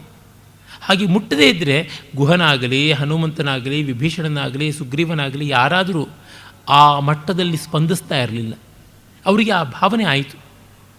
ವಿವೇಕಾನಂದರು religion of parliament of religions ಅಂತ ಯಾವುದು ಆ ಸಮಸ್ತ ಮತ ಸಭೆ ಆಯಿತು ಶಿಕಾಗೋದಲ್ಲಿ ಒಂದು ಸುಮಾರು 100 ವರ್ಷಗಳ ಕೆಳಗೆ, ಅಲ್ಲಿಗೆ ಹೋದಾಗ ಅವರೊಬ್ಬರೇ brothers and sisters of America ಅಂತ ಹೇಳಿದ್ದಲ್ಲ, ಇನ್ನೂ ಹಲವರು ಹೇಳಿದ್ರು ಅಂತ ಪ್ರತ್ಯಕ್ಷದರ್ಶಿಗಳ ದಾಖಲೆಗಳಿಂದ ನಮಗೀಗ ತಿಳಿತಾ ಇವೆ. ಆದರೆ ವಿವೇಕಾನಂದರು ಹೇಳಿದ್ದಕ್ಕೆ ಯಾಕೆ ಅಷ್ಟು ಚಪ್ಪಾಳೆ, ಆ ಪ್ರತಿಕ್ರಿಯೆ ಬಂತು ಅಂದರೆ, ಅದರ ಸೆಡ್ ಹಿ ಮೆಂಟ್. ತಾನು ಹೇಳುವುದು ಅನುಭವಿಸಿಯೇ ಅನ್ನುವ ಭಾವದಿಂದ ಬಂದದ್ದು. ಇಲ್ಲವಾದರೆ ಅಧಿಕಾರವಾಣಿಯಿಂದ ಹೇಳದೇ ಇದ್ದರೆ ಆ ಕೆಲಸ ನಡೆಯುತ್ತದೆ. ನಡೆಯಬೇಕು ಅಂದರೆ ಹಾಗಿರಬೇಕು. ಆ ಮಟ್ಟದ ವ್ಯಕ್ತಿತ್ವವನ್ನು, ಆ ಮಟ್ಟದ ಘನತೆಯನ್ನು ಅವನು ಸಂಪಾದಿಸಿಕೊಂಡಿರಬೇಕು. ರಾಮನದು ಆ ಬಗೆಯಾದದ್ದು. ಇಲ್ಲಿ ನೋಡಿ, ಅವನ ರಾಜಮನೆತನದ ಒಂದು ಪ್ರಾತಿನಿಧಿಕವಾದ ಸೌಂದರ್ಯ, ಸೋದರತ್ವ. ಗುಹನದು ಅದೇ ಸಂಸ್ಥಾನಕ್ಕೆ, ಅದೇ ರಾಜ್ಯಕ್ಕೆ ಸೇರಿದ ಅತ್ಯಂತ ಕೆಳಗುಳಿದಂಥ ಒಂದು ವರ್ಗ ಅಂತ ಈ ಕಾಲಕ್ಕೆ ಹೇಳುವುದಾದರೆ ಅವನು ನಿಷಾದ ರಾಜ, ಬೇಟೆಗಾರ, ಮೀನುಗಳನ್ನು ಬೇಟೆಯಾಡ್ತಾ ಇದ್ದ. ಹೀಗಾಗಿ ಅವನು ದಾಶ ಮತ್ತು ನಿಷಾದ ಎರಡೂ ಆದಂಥವನು. ಅಲ್ಲಿವರೆಗೆ ಸಮಾಜದ ಸೋಕಾಲ್ಡ್ ಎಲೀಟ್ ಅನ್ನೋದರಿಂದ ಸೋಕಾಲ್ಡ್ ಲೋಯೆಸ್ಟ್ ಸ್ಟ್ಯಾಟಾ ಅಂತ ಯಾವುದಿದೆ ಆ ಎರಡರಲ್ಲಿಯೂ ಕೂಡ ಅವನು ಹಿರಿಯಣ್ಣನಾಗಿ ನಿಲ್ಲಬಲ್ಲ, ಅವ್ರನ್ನ ತನ್ನ ತೆಕ್ಕೆಗೆ ತೆಗೆದುಕೊಳ್ಳಬಲ್ಲ. ಅದಲ್ಲಿಗೆ ನಿಲ್ಲದೆ ತನ್ನ ಸಮಾಜಕ್ಕಿಂತ ಆಚೆಯೇ ಆದಂಥದ್ದು ವಾನರ ಪ್ರಪಂಚ, ದಾನವ ಪ್ರಪಂಚ, ಅಲ್ಲಿಯೂ ಅವನ ಅಂಗೀಕಾರವನ್ನು ಮಾಡಬಲ್ಲ. ಅಲ್ಲಿಯೂ ಅವನು ತನ್ನ ಸ್ನೇಹವನ್ನು, ಕೌಟುಂಬಿಕ ಸ್ತರದ ಪ್ರೀತಿಯನ್ನು ತೋರಬಲ್ಲ. ಅಂತಂದರೆ ಒಬ್ಬ ವ್ಯಕ್ತಿ ಕುಟುಂಬದಲ್ಲಿದ್ದಾಗ ತನ್ನ ಕುಟುಂಬದ ಸದಸ್ಯರು ಅವರ ಮಟ್ಟಿಗೆ ಪ್ರೀತಿ ಅಲ್ಲದೆ ಅದರ ಆಚೆಯವರು ಕೂಡ ಕುಟುಂಬದೆಂಬಂತೆ ನೋಡಿಕೊಳ್ಳಬೇಕು. ಅಂದರೆ ಯಾರೋ ಸ್ನೇಹಿತರು ಮತ್ತಿನ್ಯಾರೋ ಬಂಧುವರ್ಗದವರು, ಅವರು ಬಡತನ, ಇನ್ಯಾವುದೋ ಒಂದು ಸಾಂಸ್ಕೃತಿಕವಾದ ರಿಕ್ತತೆ ಇದ್ದರೂ ಅವ್ರನ್ನ ತನ್ನವರು ಅಂತ ಸ್ವೀಕರಿಸೋದ್ರಿಂದ ಮೊದಲುಗೊಂಡು ತನ್ನ ಮತವಲ್ಲ, ತನ್ನ ದೇಶವಲ್ಲ, ತನ್ನ ರಾಜ್ಯವಲ್ಲ, ಅವರನ್ನೂ ಕುಟುಂಬದ ಸದಸ್ಯರು ಅಂತ ಮಾಡಿಕೊಳ್ಳೋದಿದೆಯಲ್ಲ, ಅದು ತುಂಬ ತುಂಬ ದೊಡ್ಡದು. ಈಗ ಅಂತರ್ಜಾತೀಯ ಮಾತ್ರವಲ್ಲ, ಅಂತರ್ಮತೀಯ ಮಾತ್ರವಲ್ಲ, ಅಂತಾರಾಷ್ಟ್ರೀಯ ವಿವಾಹಗಳು ನಡೀತಾ ಇವೆ. ಇನ್ನು ಅಂತರ್ಗ್ರಹೀಯ ವಿವಾಹಗಳು ನಡೀಬೇಕಾಗಿದೆ. ಆ ಸ್ಥಿತಿಯಲ್ಲಿದ್ದಾಗ ಅವ್ರನ್ನ ನಮ್ಮ ಮನೆಯ ಸದಸ್ಯರು ಅಂತ ವಿಶಾಲವಾದ ಮನೋಧರ್ಮದಿಂದ ಸ್ವೀಕರಿಸೋದಿದೆಯಲ್ಲ, ಅದು ತುಂಬ ಕಷ್ಟ. ಮೊನ್ನೆ ತಾನೇ ನನ್ನ ಸ್ನೇಹಿತರೊಬ್ಬರು ಬಂದು ಈ ಯಾವುದೋ ಮಾತಿಗೆ ಬಂದು ಅವರು ದುಃಖಪಟ್ಟರು. ಅವರ ಬಂಧುವರ್ಗದ ಒಬ್ಬ ಹುಡುಗ, ಆ ಕುಟುಂಬದವರು ಎಲ್ಲ ಬ್ರಾಹ್ಮಣರು, ಶ್ರೀ ವೈಷ್ಣವರು. ಆ ಬಂಧುವರ್ಗದ ಕುಟುಂಬದ ಹುಡುಗ ಒಬ್ಬ ಕ್ರಿಶ್ಚಿಯನ್ ತರುಣಿಯನ್ನು ಇಷ್ಟಪಟ್ಟಿದ್ದಾನೆ ಮದುವೆ ಆಗೋದಕ್ಕೆ. ಇಡೀ ಸಮಾಜದಿಂದ ವಿರೋಧ ಬರ್ತಾ ಇದೆ. ಅದಕ್ಕೆ ಅವನು ತಾನು ಕ್ರೈಸ್ತನೇ ಆಗಿ ಮತಾಂತರಗೊಂಡು ಮದುವೆ ಆಗ್ತೀನಿ ಅನ್ನೋ ಮಟ್ಟಕ್ಕೆ ಹೋದಾಗ ಇವರು ಬೇಡ ಅಂತ ಹೇಳಿ ನೀನು ಆ ಹುಡುಗಿನ ಮದುವೆ ಆಗು ಅಂತಂದರು. ಆ ಹುಡುಗಿಯ ತಂದೆ ತಾಯಿಗಳನ್ನು ಒಪ್ಪಿಸಿ ಅವಳನ್ನು ಹಿಂದೂ ಆಗಿ ಮತಾಂತರಗೊಳಿಸಿ ಮದುವೆ ಮಾಡುವಂಥ ವ್ಯವಸ್ಥೆ ಮಾಡಿದ್ರು. ಮಾಡಿದ್ದಕ್ಕೆ ಅವರೆಲ್ಲ ಒಪ್ಪಿಕೊಂಡಿದ್ದಾರೆ, ಕ್ರೈಸ್ತರೆಲ್ಲ ಒಪ್ಪಿಕೊಂಡಿದ್ದಾರೆ. ಆ ಹುಡುಗಿಯ ತಂದೆ ತಾಯಿಲ್ಲ ನಮ್ಮ ಹುಡುಗಿ ಚೆನ್ನಾಗಿದ್ದರೆ ಸಾಕು, ನಮಗೆ ನಿಮ್ಮ ಆಚಾರಗಳ ಬಗ್ಗೆನೂ ಗೌರವ ಇದೆ ಅಂತ. ಆದರೆ ಇವರು ಯಾರಿದ್ದಾರೆ, ಗಂಡಿನ ಕಡೆಯವರು, ಎಂದೂ ಸಾಧ್ಯ ಇಲ್ಲ, ಅದು ಅವ್ರು ಹೊರಗೆ ಹೋಗಿಬಿಡ್ಲಿ ಪರವಾಗಿಲ್ಲ, ಒಳಗಂತೂ ಆ ಹುಡುಗಿ ಬರುವಂತೆ ಇಲ್ಲ ಅಂತ. ಇವರು ಅದಕ್ಕೆ ಬಹಳ ಪ್ರಯತ್ನ ಪಟ್ಟು ಮಾಡಿದ್ರಂತೆ. ಅದಕ್ಕೆ ನೀನು ಹೆಸರು ಪಡೆಯಬೇಕು ಅಂತ, ದೊಡ್ಡ ಸಮಾಜ ಸುಧಾರಕ ಅಂತ ಪೋಸ್ ಕೊಡಬೇಕು ಅಂತ ಈ ಥರ ಆಡ್ತಾ ಇದೆಯಾ ಅಂತೆಲ್ಲ ಆಕ್ಷೇಪ ಮಾಡಿದ್ದಕ್ಕೆ ಅವರು ಬಂದು ನನ್ನ ಬಳಿ ಹತ್ತುಕೊಂಡ್ರು. ನಾನು ಹೇಳಿದೆ, ಏನು ಯೋಚನೆ ಮಾಡಬೇಡಿ, ಆ ಮದುವೆಗೆ ನಾನು ಬರ್ತೀನಿ, ಒಂದು ಭಾಷಣ ಬೇಕಾದರೂ ಮಾಡೋಣ, ಅದಕ್ಕೇನಂತೆ. ಈ ಥರ ಈರುಳ್ಳಿ ಸಿಪ್ಪೆ ಸುಲಿದಂತೆ ಹೋದರೆ ಸನಾತನ ಧರ್ಮದ ಪಾಡು ಏನಾಗಬೇಕು? ಅದನ್ನು ನಾವು ಯಾರನ್ನೂ ವಸುಧೈವ ಕುಟುಂಬಕಂ ಅನ್ನುವಂತೆ ನಮ್ಮ ತೆಕ್ಕೆಗೆ ಸ್ವೀಕರಿಸಬೇಕು, ಇಲ್ಲದೇ ಇದ್ದರೆ ಅದು ಹೋಗುವುದೇ ಸರಿ ಅಂತ. ರಾಮನದು ಈ ರೀತಿಯಾದ ಇನ್ಕ್ಲೂಸಿವ್ ಅಂತೀವಲ್ಲ, ಹೀಗೆ ಅಂಗೀಕಾರ ಪ್ರಜ್ಞೆ ಅಂತ ನಮಗೆ ಗೊತ್ತಾಗುತ್ತದೆ. ಅದರಿಂದಲೇ ವಾನರ ಪ್ರಕೃತಿಯವರನ್ನೂ ಸೋದರನ್ನು ಸ್ವೀಕರಿಸಿದ, ದಾನವ ಪ್ರಕೃತಿಯವರನ್ನೂ ಸೋದರರು ಅಂತ ಸ್ವೀಕರಿಸಿದ. ಕಾರಣ ಅಲ್ಲಿ ಒಳ್ಳೆಯ ಸಂಸ್ಕೃತಿ ಇರಬೇಕು. ಸುಗ್ರೀವ ಆದರೂ ವಿಭೀಷಣ ಆದರೂ ಒಳ್ಳೆಯ ವ್ಯಕ್ತಿಗಳೇ, ಅವರು ರಾಮನಂಥ ದೊಡ್ಡ ವ್ಯಕ್ತಿಗಳಲ್ಲದೆ ಇರಬಹುದು, ಆದರೆ ಆ ರಾಮನ ಮೌಲ್ಯಗಳಿಗೆ ಬೆಲೆ ಕೊಡುವಂಥ ವ್ಯಕ್ತಿಗಳು.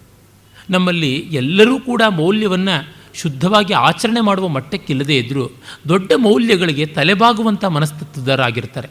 ಅಷ್ಟು ಸಾಲದೆ, ಆ ಮಟ್ಟಕ್ಕಿದ್ದರೆ ಸಾಕು. ಮಲ್ಲಿಗೆಯನ್ನು ಮಲ್ಲಿಗೆ ಅಂತ ಗೌರವಿಸಿದರೆ ಸಾಕು. ಆ ಮಲ್ಲಿಗೆಯನ್ನು ಮಲ್ಲಿಗೆಯೇ ಅಲ್ಲ, ಅದು ಮೈಲಿಗೆ ಅಂತಂದರೆ ತೊಂದರೆ ಬರುತ್ತೆ. ಹೀಗೆ ಕಂಡಾಗ ರಾಮನ ಈ ಅಂಗೀಕಾರ ಬುದ್ಧಿಯನ್ನು ಒಪ್ಪಿ ಗೌರವಿಸಿದಂಥ ಸಮಾಜ ಆ ವಾನರ ದಾನವ ಲೋಕದಿಂದ ಕೂಡ ಬಂದಿತ್ತು ಅಂತ ತಿಳಿಯುತ್ತದೆ. ಆಮೇಲೆ ಅವನಲ್ಲಿ ಎದ್ದು ಕಾಣುವಂಥದ್ದು ಯಾವುದು ರಾಮನಲ್ಲಿ ಈ ಕುಟುಂಬ ಪ್ರಜ್ಞೆಗೆ ಸಂಬಂಧಪಟ್ಟಂಥ ಅಂಶಗಳು ಅಂತಂದರೆ, ತನ್ನ ಕುಟುಂಬದ ಮೌಲ್ಯಗಳ ಬಗ್ಗೆ ಅಭಿಮಾನ. ಕುಲೋಚಿತ ಮಿತಿ ಕ್ಷಾತ್ರಂ ಧರ್ಮಂ ಸ್ವಂಬಹುಮನ್ಯತೆ ಅಂತ ಮಹರ್ಷಿಗಳು ಹೇಳ್ತಾರೆ. ತನ್ನ ಕುಲಕ್ಕೆ ಸಂಬಂಧಪಟ್ಟಿದ್ದು ಅಂತ ಕ್ಷಾತ್ರ ಧರ್ಮವನ್ನು ಅಭಿಮಾನದಿಂದ ಆರಾಧಿಸ್ತಾ ಇದ್ದ ಅಂತ. ತುಂಬ ಜನಕ್ಕೆ ಕುಲವಿದ್ಯೆಗಳ ಬಗ್ಗೆ ಅಭಿಮಾನ ಇರೋದಿಲ್ಲ. ಅವರವರ ಮನೆತನದಿಂದ ಬಂದಂಥ ವಿದ್ಯೆಗಳನ್ನು ಎಷ್ಟೋ ಬಾರಿ ಉಪೇಕ್ಷೆ ಮಾಡ್ತಾರೆ. ಒಂದು ನೆನಪಾಗುತ್ತೆ ಈ ಸಂದರ್ಭದಲ್ಲಿ, ಬಹಳ ಹಿಂದೆ ವಿಜಯ ಚಿತ್ರ ಅನ್ನುವ ಮಾಸಪತ್ರಿಕೆ, ಚಲನಚಿತ್ರದ ಮಾಸಪತ್ರಿಕೆಯಲ್ಲಿ ರಾಜ್ಕುಮಾರ್ ಅವರ ಜೀವನ ಕಥೆ ಧಾರಾವಾಹಿ ರೂಪದಲ್ಲಿ ಬರ್ತಾಯಿತ್ತು. ಅದು ಇವರ ನಿವೇದನೆ, ಮತ್ತೊಬ್ಬರ ಬರವಣಿಗೆ ಆಗಿದ್ದಿದ್ದು. ಅಲ್ಲಿ ಅನೇಕತ್ರ ನಮ್ಮ ಕುಲಕಸಬಾದ ಹೆಂಡ ಮಾರುವುದನ್ನು ಅವರು ಕೈಗೊಂಡು ನಡೆಸ್ತಾ ಇದ್ದರು ಅಂತ ಎಷ್ಟೋ ಬಂಧುವರ್ಗಗಳ ಬಗ್ಗೆ ಹೇಳುವಾಗ ಬರ್ತಿತ್ತು. ಅಲ್ಲಿ ಯಾವ ಕೀಳರಿಮೆ ಮೇಲರಿಮೆ ಇಲ್ಲ, ನಮ್ಮ ಕುಲಕಸಬು ಅದನ್ನು ನಾವು ಮಾಡ್ತಾ ಇದ್ದಿದ್ದು ಉಂಟು ಅಂತ ಅನ್ನುವುದು. ಈ ಭಾವ ತುಂಬ ಮುಖ್ಯ. ಅದರ ಬಗ್ಗೆ ಮೇಲರಿಮೆ ಕೀಳರಿಮೆ ಯಾವುದೂ ಇಲ್ಲದೆ ಒಂದು ಗೌರವ ಇರಬೇಕು ಅಂತ. ತುಂಬ ಪ್ರಸಿದ್ಧರಾದ ಮಹನೀಯರು ಆಶುತೋಷ ಮುಖರ್ಜಿ ಅವರ ಬದುಕಿನ ಒಂದು ಘಟನೆ ನೆನಪಾಗುತ್ತೆ. ಕಲ್ಕತ್ತಾದ ಹೈಕೋರ್ಟಿನ ನ್ಯಾಯಾಧೀಶರಾಗಿದ್ದರು, ಮುಖ್ಯ ನ್ಯಾಯಾಧೀಶರಾಗಿದ್ದರು. ಅವರ ಮಕ್ಕಳೇ ಮಹಾಪ್ರಸಿದ್ಧರು, ದೇಶಭಕ್ತರು ಆದಂಥ, ಸಕ್ರಿಯವಾಗಿ ರಾಜಕಾರಣದಲ್ಲಿ ಜನಸಂಘದಲ್ಲಿ ಪಾಲ್ಗೊಂಡಿದ್ದಂಥ ಶ್ಯಾಮ್ ಪ್ರಸಾದ್ ಮುಖರ್ಜಿಯವರು. ಕಾಶ್ಮೀರದ ಆ ಒಂದು ಅವಿವೇಕ ನೆಹರು ಮಾಡಿದ್ದಕ್ಕಾಗಿ ಇವರು ಬಲಿದಾನವಾಗಬೇಕಾಯಿತು. ಅದು ಎಂದಿಗೂ ಕ್ಷೋಭಕರವಾದಂಥ ವಾರ್ತೆ. ಆ ಶ್ಯಾಮ್ ಪ್ರಸಾದ್ ಮುಖರ್ಜಿಯವರು ಯೋಗ್ಯ ತಂದೆಯ ಯೋಗ್ಯ ಪುತ್ರ. ಆಶುತೋಷ್ ಮುಖರ್ಜಿಯವರು ಮಹಾವಿದ್ವಾಂಸರು. ಅವರ ವ್ಯಾಸಂಗ ವಿಸ್ತಾರ ಅಪಾರವಾದದ್ದು. ಜೊತೆಗೆ ಅವರು ಶ್ರದ್ಧಾವಂತರಾದಂಥ ಸನಾತನ ಧರ್ಮೀಯರು. ಒಂದು ದಿನ ಬೆಳಗ್ಗೆ ಹೂಗ್ಲಿ, ಕಲ್ಕತ್ತಾದಲ್ಲಿ ಹರಿಯುವ ಗಂಗೆಗೆ ಹೂಗ್ಲಿ ಅಂತ ಕರೀತಾರೆ, ಅಲ್ಲಿಗೆ ಅವರು ಸ್ನಾನಕ್ಕೆ ಹೋಗಿದ್ದರು. ಹೋಗಿದ್ದಾಗ ಅಲ್ಲಿ ಒಬ್ಬ ವಿಧವೆ, ಬಡ ವಿಧವೆ, ನಾಳೆ ದಿವಸ ನಮ್ಮ ಮನೆಯಲ್ಲಿ ಯಜಮಾನರ ಶ್ರಾದ್ದ, ನಮ್ಮಲ್ಲಿ ಯಾರೂ ಉತ್ತರ ಕ್ರಿಯೆಗಳನ್ನು ಮಾಡೋ ಬಂಧುಗಳಿದ್ರೆ ಹೊರತು ಶ್ರಾದ್ದ ಮಾಡುವಂಥ ಬಂಧುಗಳಿಲ್ಲ, ಮಕ್ಕಳು ನನಗಿಲ್ಲ, ನಾನು ಕಷ್ಟಪಟ್ಟುಕೊಂಡು ಕೈ ಕಷ್ಟ ಮೈ ಕಷ್ಟದಿಂದ ಬಾಳ್ತಾ ಇದ್ದೀನಿ. ನಾಳೆ ಬ್ರಾಹ್ಮಣರಿಗೆ ಪಾದ ತೊಳೆದು ಸಂಕಲ್ಪ ಶ್ರಾದ್ದ ಮಾಡಿಸುವಂಥದ್ದಷ್ಟೇ ನನಗೆ ಸಾಧ್ಯ, ಯಾಕೆಂದರೆ ಕರ್ತೃತ್ವ ಇಲ್ಲ ನನಗೆ. ಅದಕ್ಕಾಗಿ ನೀವು ಆ ಶ್ರಾದ್ದದ ಆ ಮಟ್ಟಕ್ಕೆ ನಿರ್ವಾಹ ಮಾಡೋದಕ್ಕೆ ಬರ್ತೀರಾ ಅಂತ ಕೇಳಿದ್ರು. ಕಾರಣ ಇವರು ಅಪ್ಪಟ ವೈದಿಕ ವೇಷದಲ್ಲಿದ್ದರು. ಬ್ರಹ್ಮವಸ್ತ್ರ ಧರಿಸಿಕೊಂಡು ಸ್ನಾನ ಮಾಡಿ ಬರ್ತಾ ಇದ್ದರೆ ಯಾರೋ ನದಿ ಸ್ನಾನ ಮಾಡಿದ ವೈದಿಕ ಬ್ರಾಹ್ಮಣರು ಅಂತ ಭಾವಿಸಿಕೊಂಡು ಕರೆದರು. ಇವರು ಆಗಲಮ್ಮ ನಾನು ಬರ್ತೀನಿ ಅಂತ ಮನೆ ಏನು ಅಂತ ತಿಳ್ಕೊಂಡ್ರು. ಹೋದರು. ಮರುದಿವಸ ಬಂದು ಆಕೆಯ ಮನೆಯಲ್ಲಿ ಯಥೋಚಿತವಾದಂಥ ಶ್ರಾದ್ದ ಮಾಡಿಸಿದ್ರು. 1-2 ಆಣೆ ದಕ್ಷಿಣೆ, 1 ಪಾವು ಅಕ್ಕಿ ಕೊಟ್ಟಿದ್ದು. ಅದನ್ನು ಸ್ವೀಕರಿಸಿ ಇನ್ನೇನು ಹೊರಡಬೇಕು. ಆಗ ಪಕ್ಕದ ಮನೆಯವರು ಬಂದರು, ಗುರುತು ಹಿಡಿದ್ರು. ಇವರು ಮುಖ್ಯ ನ್ಯಾಯಾಧೀಶರು, ಮಹಾವಿದ್ವಾಂಸರು ಹೌದು, ಇವರು ಬಂದಿದ್ದಾರಲ್ಲ ಆಶುತೋಷ ಮುಖರ್ಜಿಯವರು, ಇಂಥದ್ದಿದು, ಇಂಥವ್ರನ್ನ ನೀನು ಕರೆದು ಬಿಟ್ಟಿಯಲ್ಲ, ಎಷ್ಟು ಅವಮಾನ ಮಾಡಿದ್ದೀಯಾ ಅಂದಾಗ ಪಾಪ ಆ ಬಡ ಹೆಂಗಸು ಗಡಗಡ ನಡುಗಿ, ತಪ್ಪಾಯಿತು ಕ್ಷಮಿಸಿ, ನಿಮ್ಮನ್ನು ಈ ಥರದ ಕೆಲಸಕ್ಕೆ ಕರೆದುಬಿಟ್ನಲ್ಲ ಅಂದರೆ ಆಗ ಅವರು ಹೇಳಿದ್ರಂತೆ, ಅಮ್ಮ ಇದು ನನ್ನ ವೃತ್ತಿ, ನನ್ನ ಮೊದಲ ಕುಲಕಸುಬು ಇದೇನೆ. ಈ ನ್ಯಾಯಾಧೀಶನ ಪದವಿ ಇಂದಿರುತ್ತೆ, ನಾಳೆ ಹೋಗುತ್ತಾರೆ, ಇದನ್ನು ಯಾರೂ ಕಿತ್ತುಕೊಳ್ಳೋಕ್ಕಾಗೋದಿಲ್ಲ. ಯಜನ, ಯಾಜನ, ಅಧ್ಯಯನ, ಅಧ್ಯಾಪನ ಅನ್ನುವ ದಾನ, ಪ್ರತಿಗ್ರಹಣ ಅನ್ನುವ 6 ಕರ್ಮಗಳನ್ನು ವಿಪ್ರ ಮಾಡಬೇಕು ಅಂತಿದೆ. ನಾನು ಅದನ್ನೇ ಮಾಡಿದ್ದು. ಯಾಜನ ಮಾಡಿದ್ದೀನಿ, ಪ್ರತಿಗ್ರಹಣನೂ ಮಾಡಿದ್ದೀನಿ. ಅದಕ್ಕೆ ನೀವೇನು ಯೋಚನೆ ಮಾಡಬೇಡಿ, ನನಗೆ ಇದ್ರ ಬಗ್ಗೆ ಹೆಮ್ಮೆ ಇದೆ ಅಂತ. ಇದು ತುಂಬ ಬೇಕಾಗಿರುವಂಥದ್ದು. ಎಷ್ಟೋ ಬಾರಿ ನಮಗೆ ನಮ್ಮ ಉದ್ಯೋಗಗಳ ಬಗ್ಗೆ ಹೆಮ್ಮೆ ಇರುವುದಿಲ್ಲ. ನಾವು ಇಂಥದ್ದು ಮಾಡ್ತಾ ಇದ್ವಿ ಅಂತ ಹೇಳ್ಕೊಳ್ಳೋದಕ್ಕೆ ತುಂಬ ಸಂಕೋಚ ಪಡ್ತಾರೆ. ಸಂಕೋಚ ಪಟ್ಕೊಳ್ಬೇಕಾಗಿಲ್ಲ. ಒಂದು ಸ್ವಲ್ಪ ವರ್ಷಗಳ ಮುನ್ನ ಕೆಲವರಿಗೆ ಹೋಟ್ಲ್ ಇಟ್ಕೊಂಡಿರೋದನ್ನು ಹೇಳೋದಕ್ಕೆ ಸಂಕೋಚವಾಗ್ತಾ ಇತ್ತು. ಅನ್ನವಿಕ್ರಯ ಅಂತ ಯಾರು ಅಂದು ಬಿಡ್ತಾರೋ ಅಂತ. ಆದರೆ ಅದು ಒಂದು ಸಮಾಜಕ್ಕೆ ತುಂಬ ಬೇಕಾಗಿರುವಂಥದ್ದು. ಸಮಾಜಕ್ಕೆ ಬೇಕಾದದ್ದು ಯಾವುದಾದ್ರೂ ಸರಿ, ಧಾನ್ಯ ವಿಕ್ರಯ ಮಾಡಬಹುದಾದರೆ ಅನ್ನ ವಿಕ್ರಯ ಯಾಕಲ್ಲ? ಮತ್ತು ಕೌಟಿಲ್ಯನ ಅರ್ಥಶಾಸ್ತ್ರಾದಿಗಳಲ್ಲಿ ನೋಡಿದ್ರೆ, ನಮ್ಮ ಭಾರತೀಯ ಪರಂಪರೆ ನೋಡಿದ್ರೆ, ಹೋಟೆಲ್ ಇಂಡಸ್ಟ್ರಿ ನಮ್ಮಲ್ಲಿ ಮೊದಲಿಂದಲೂ ಇತ್ತು ಅಂತ ಗೊತ್ತಾಗುತ್ತೆ. ಸಾರ್ವಜನಿಕವಾದ ಸಂತರ್ಪಣೆ, ಅನ್ನ ವಿತರಣೆ ಇವೆಲ್ಲ ಇದ್ದದ್ದು ಹೌದು. ಆದರೆ ಅನಿವಾರ್ಯವಾದಂಥ ಸ್ಥಳಗಳಲ್ಲಿ ಹೊಟ್ಟೆಪಾಡಿಗೆ ಈ ಥರದ ವ್ಯವಸ್ಥೆಗಳು ಇದ್ದೇ ಇದ್ದವು ಅಂತ ಗೊತ್ತಾಗುತ್ತದೆ. ಇವುಗಳ ಬಗ್ಗೆ ಎಲ್ಲ ಅತಿಯಾದ ಮಡಿವಂತಿಕೆ, ಅಜ್ಞಾನದಿಂದ ಬಂದಿರುವುದಷ್ಟೇ, ಇನ್ನೇನೂ ಇಲ್ಲ. ಯಾರು ಸಂಕೋಚ ಏನು ಪಟ್ಟುಕೊಳ್ಬೇಕಾಗಿಲ್ಲ. ಯಾವುದೇ ಒಂದು ಜೀವಿಕೆಯಲ್ಲಿ ಸಂಕೋಚ ಬೇಡ ಅನ್ನುವಂಥ ಮಹಾ ಸಂದೇಶವನ್ನು ಧರ್ಮವ್ಯಾದ ಮಹಾಭಾರತದ ವನಪರ್ವದಲ್ಲಿ ಕೊಟ್ಟಿರೋದನ್ನು ನೆನೆದರೆ ಸಾಕು. ಕಟುಕನಾಗಿರೋದಕ್ಕೆ ಅವನು ಯಾವ ಸಂಕೋಚವನ್ನು ಪಡಲಿಲ್ಲ. ಇದು ಹಿಂಸೆ ಅಲ್ವಾ ಅಂತಂದರೆ, ನನ್ನ ವೃತ್ತಿಯಾಗಿರೋದ್ರಿಂದ ಅದು ಹಿಂಸೆ ಅಲ್ಲ ಅಂತಾನೆ. ಎಲ್ಲಿವರೆಗೂ ಮಾಂಸ ತಿನ್ನುವವರು ಇರ್ತಾರೋ ಅಲ್ಲಿವರೆಗೂ ಕಟುಕ ಇದ್ದೇ ಇರ್ತಾನೆ. ಎಲ್ಲರೂ ಮಾಂಸ ತಿನ್ನುವುದನ್ನು ಬಿಟ್ಟರೆ ತಾನಾಗಿಯೇ ಕಟುಕನ ಉದ್ಯೋಗ ನಿಂತು ಹೋಗ್ಬಿಡುತ್ತೆ. ಇವನು ಕತ್ತರಿಸ್ತಾ ಇದ್ದಾನೆ ಅಂಥೇಳಿ ಯಾರೂ ತಿನ್ನೋದಿಲ್ಲ, ತಿಂತಾರೆ ಅಂತ ಇವನು ಕತ್ತರಿಸುವಂಥದ್ದೇ ಆಗುತ್ತದೆ. ಉದಾಹರಣೆಗೆ ನೋಡಿ, ಟೈಪ್ ಮಾಡ್ತಾ ಇದ್ದಾರೆ ಅಂತ ಟೈಪಿಸ್ಟ್ಗಳ ಟೈಪ್ ರೈಟಿಂಗ್ ಮಿಷನ್ಸ್ ಇದ್ದಿದ್ದ, ಬೇರೆ ಇನ್ಯಾವುದೂ ಇರಲಿಲ್ಲ ಅಂತ ಇದ್ದದ್ದು. ಈಗ ಕಂಪ್ಯೂಟರ್ ಟೈಪಿಂಗು ಮತ್ತೊಂದು ಬಂದಿದ್ದರಿಂದ ಮಾಮೂಲಿಯಾದಂಥ ಆ ಟೈಪ್ ರೈಟಿಂಗು ಇಲ್ಲವಾಗಿದೆ. ತನ್ನಂತೆ ತಾನೇ ಬದಲಾಗುತ್ತೆ. ಅಷ್ಟೇಕೆ ಈಗ ಕೆಲವು ವರ್ಷಗಳ ಹಿಂದಿನವರೆಗೂ ಸಿನಿಮಾ ಪೋಸ್ಟ್ಗಳನ್ನು ಪೇಂಟ್ ಮಾಡ್ತಾಯಿದ್ರು. ಈಗ ಫ್ಲೆಕ್ಸ್ಗಳೆಲ್ಲ ಮಾಡಿಬಿಟ್ಟು ಪ್ರೊಜೆಕ್ಟ್ ಮಾಡಿ ಫೋಟೋನೇ ತೆಗೆದು ಆ ಮಟ್ಟಕ್ಕೆ ಮಾಡುವ ಟೆಕ್ನಾಲಜಿ ಬಂದಿರೋದ್ರಿಂದ ಅದು ಬೇಕಾಗಿಲ್ಲ. ಹೀಗಾಗಿ ಆ ಕೆಲಸ ಈಗ ಯಾರೂ ಮಾಡ್ತಾ ಇಲ್ಲ. ಅವರು ಬೇರೊಂದು ರೀತಿಯ ಉದ್ಯೋಗವನ್ನು ಕೈಗೊಂಡಿದ್ದಾರೆ. ಅಂದರೆ ಈ ಉದ್ಯೋಗವನ್ನೇ ಅವರು ಸ್ವೀಕರಿಸಿಕೊಂಡಿದ್ದಾರೆ. ಈ ತಂತ್ರಜ್ಞತೆಯನ್ನು ಅವರು ಮೈಗೂಡಿಸಿಕೊಂಡಿದ್ದಾರೆ. ಹೀಗಾಗಿ ಅವರು ಪೇಂಟ್ ಮಾಡಿಕೊಡ್ತಾರೆ ಅಂತ ಯಾರೂ ಆರ್ಡರ್ ಕೊಟ್ಟಿದ್ದಲ್ಲ. ಈ ಥರದ ಪೇಂಟಿಂಗ್ಗಳಿಗೆ ಡಿಮ್ಯಾಂಡ್ ಇದೆ ಅಂತ ಅವರು ಶುರು ಮಾಡಿಕೊಂಡಿದ್ದು. ಹೀಗೆ ಧರ್ಮವ್ಯಾದ ಬಹಳ ಯುಕ್ತಿಯುಕ್ತವಾಗಿ ತನ್ನ ಮಾತನ್ನು ಹೇಳ್ತಾನೆ. ಅದರಿಂದ ತಮ್ಮ ಕುಟುಂಬದಲ್ಲಿ ಮೊದಲಿಂದ ಬೆಳೆದು ಬಂದಂಥ ವೃತ್ತಿ ಅನ್ಯಾಯವಾಗದೇ ಇದ್ದರೆ, ಸ್ಥೇಯ ಅಪಹರಣವಾಗದೇ ಇದ್ದರೆ ಎಲ್ಲ ದೃಷ್ಟಿಯಿಂದಲೂ ಅಂಗೀಕಾರ್ಯ ಅಂತ. ರಾಮನ ಕ್ಷಾತ್ರ ಆ ಬಗೆಯಾದದ್ದು, ಅದು ಹಿಂಸಾಕಾರಿಯಾದದ್ದು ಅಂತ ಅವನು ಎಂದಿಗೂ ಕೂಡ ಬೇಸರ ಪಟ್ಟುಕೊಳ್ಳಿಲ್ಲ. ಒಮ್ಮೆ ಸೀತೆಯೇ ವನಪರ್ವದ ಅರಣ್ಯಕಾಂಡದ ಆರಂಭದಲ್ಲಿ ಹೇಳ್ತಾಳೆ, ನಮಗೆ ರಾಕ್ಷಸರು ಏನೂ ತೊಂದರೆ ಮಾಡಿಲ್ಲ, ಋಷಿಗಳಿಗೇನೋ ತೊಂದರೆ ಆಯಿತು ಅಂತ ಅವರು ಕೇಳ್ತಾ ಇದ್ದಾರೆ. ನಾವು ನಮಗೆ ತೊಂದರೆ ಮಾಡದೇ ಇರುವಂಥ ವ್ಯಕ್ತಿಗಳ ಮೇಲೆ ಕೈ ಎತ್ತೋದು ಏನು ಚೆನ್ನ ಅಂತ. ಆಗ ರಾಮ ಹೇಳ್ತಾನೆ, ನಿಜ, ನಾವು ರಾಕ್ಷಸರಿಂದ ನೇರವಾಗಿ ಅಪಕೃತರಾಗಿಲ್ಲ. ಮತ್ತು ನಮಗಿದು ವಾನಪ್ರಸ್ಥಾಶ್ರಮ, ಅದರಿಂದ ನಾವು ವ್ರತಿಗಳಾಗಿ ಸಂಯಮಿಗಳಾಗಿ ಇರಬೇಕು ಅಂತ ನೀನು ಹೇಳುವುದೆಲ್ಲ ಚೆನ್ನ. ಆದರೆ ಒಂದನ್ನು ಗಮನಿಸಬೇಕು, ವಾನಪ್ರಸ್ಥಾಶ್ರಮಕ್ಕಿಂತ ಮೊದಲು ನಾನು ಕ್ಷತ್ರಿಯ ಅನ್ನುವ ಕುಲದಲ್ಲಿ ಹುಟ್ಟಿದ್ದೀನಿ. ಕ್ಷತ್ರಿಯನ ಲಕ್ಷಣವೇ ಕ್ಷತಾತ್ ಕಿಲ ತ್ರಾಯತೆ ಇತಿ ಕ್ಷತ್ರಿಯ. ಗಾಸಿಯಿಂದ, ಏಟುಪೋಟುಗಳಿಂದ ಸಮಾಜವನ್ನು ಕಾಪಾಡುವಂಥವನು, ಸಮಾಜಕ್ಕೆ ಕವಚೀಭೂತನಾದವನು, ಆರ್ಮರ್ ಥರ ಇರುವವನು ಕ್ಷತ್ರಿಯ. ಅದರಿಂದಲೇ ಅವನ ಉಪನಾಮವನ್ನು ವರ್ಮ ಅಂತ ಕರೆದು. ವರ್ಮ ಅಂದರೆ ಸಂಸ್ಕೃತದಲ್ಲಿ ಕವಚ, ವರ್ಮ ಅಂತಂದರೆ ಪುಲ್ಲಿಂಗದಲ್ಲಿ ಕವಚ ಅಂತ ಅರ್ಥ. ಇಡೀ ಸಮಾಜಕ್ಕೆ ಕವಚಭೂತನಾದವನು ಕ್ಷತ್ರಿಯನನ್ನು ಆ ಉಪನಾಮ ಸರ್ನೇಮಿಂದ ಕರಿತೀವಿ, ವರ್ಮ ಅಂತ ಕರಿತೀವಿ. ವಸ್ತುತಃ ರಾಮ ಪ್ರವರ ಹೇಳ್ಕೊಂಡು ನಮಸ್ಕಾರ ಮಾಡಬೇಕಾದ್ರೆ ಅದೇ ರೀತಿ ಹೇಳ್ಕೊಳ್ಬೇಕು. ಅಂಬೋ ಅಭಿವಾದಯಿ ಅಂತಂದರೆ ವೃಕ್ಷಾಖಾಧ್ಯಾಯಿ ಆಶ್ವಲಾಯನ ಸೂತ್ರ ಅಂತ ಶುರು ಮಾಡಿಕೊಂಡು ವಾಸಿಷ್ಠ ಗೋತ್ರ, ಮತ್ತು ಶ್ರೀರಾಮ ವರ್ಮ ಹಂಭೋ ಅಭಿವಾದಯಿ ಅಂತಲೇ ಹೇಳಬೇಕು. ಈ ವರ್ಮತ್ವ ಇರುವುದರಿಂದ ನಾವು ಮಾಡಲೇಬೇಕು, ರಕ್ಷಣೆ ನಮ್ಮ ಅನಿವಾರ್ಯವಾದಂಥ ಕರ್ತವ್ಯ ಅಂತಾನೆ. ಈ ದೃಷ್ಟಿ ರಾಮನಿಗೆ ಮೊದಲಿಂದಲೂ ಇತ್ತು ಅಂತ ಗೊತ್ತಾಗುತ್ತೆ. ಮತ್ತು ಅವನು ಕ್ಷತ್ರಿಯನಾದವನು ಪ್ರತಿಗ್ರಹ ಮಾಡುವಂತೆ ಇಲ್ಲ ಅನ್ನುವುದನ್ನು ತಿಳ್ಕೊಂಡಿದ್ದ. ತಾನು ಬೇರೆಯವರಿಗೆ ಕೊಡಬೇಕೇ ಹೊರತು ಬೇರೆಯವರಿಂದ ಸ್ವೀಕರಿಸುವಂತೆ ಇಲ್ಲ. ಅದರಿಂದಲೇ ಗುಹ, ನೀವು ನನ್ನ ಆತಿಥ್ಯವನ್ನು ಸ್ವೀಕರಿಸಿ ಅಂತಂದರೆ, ಇಲ್ಲಪ್ಪ ಸಾಧ್ಯ ಇಲ್ಲ, ನಾವು ಕೊಡಬೇಕಾದವರು ತೆಗೆದುಕೊಳ್ಳುವಂಥವರಲ್ಲ, ನಮ್ಮ ಕುದುರೆಗಳಿಗೆ ಮಾತ್ರ ನೀನು ಹುಲ್ಲು ಹುರುಳಿ ಕೊಡು ಸಾಕು, ಇನ್ನೇನು ಬೇಕಾಗಿಲ್ಲ ಅಂತ ನೀರು ಕುಡಿದು ಮಲ್ಕೊಳ್ತಾನೆ ಅಂತ ಬರುತ್ತೆ ಅಯೋಧ್ಯಕಾಂಡದಲ್ಲಿ. ಈ ಮಟ್ಟಕ್ಕೆ ಕ್ಷಾತ್ರ ಪ್ರಜ್ಞೆಯನ್ನು ಮೈಗೂಡಿಸಿಕೊಂಡು ಕುಲಪ್ರಜ್ಞೆಯನ್ನು ಗಮನಿಸಿಕೊಂಡಂಥವನು ರಾಮ ಅಂತ ತಿಳಿಯುತ್ತದೆ.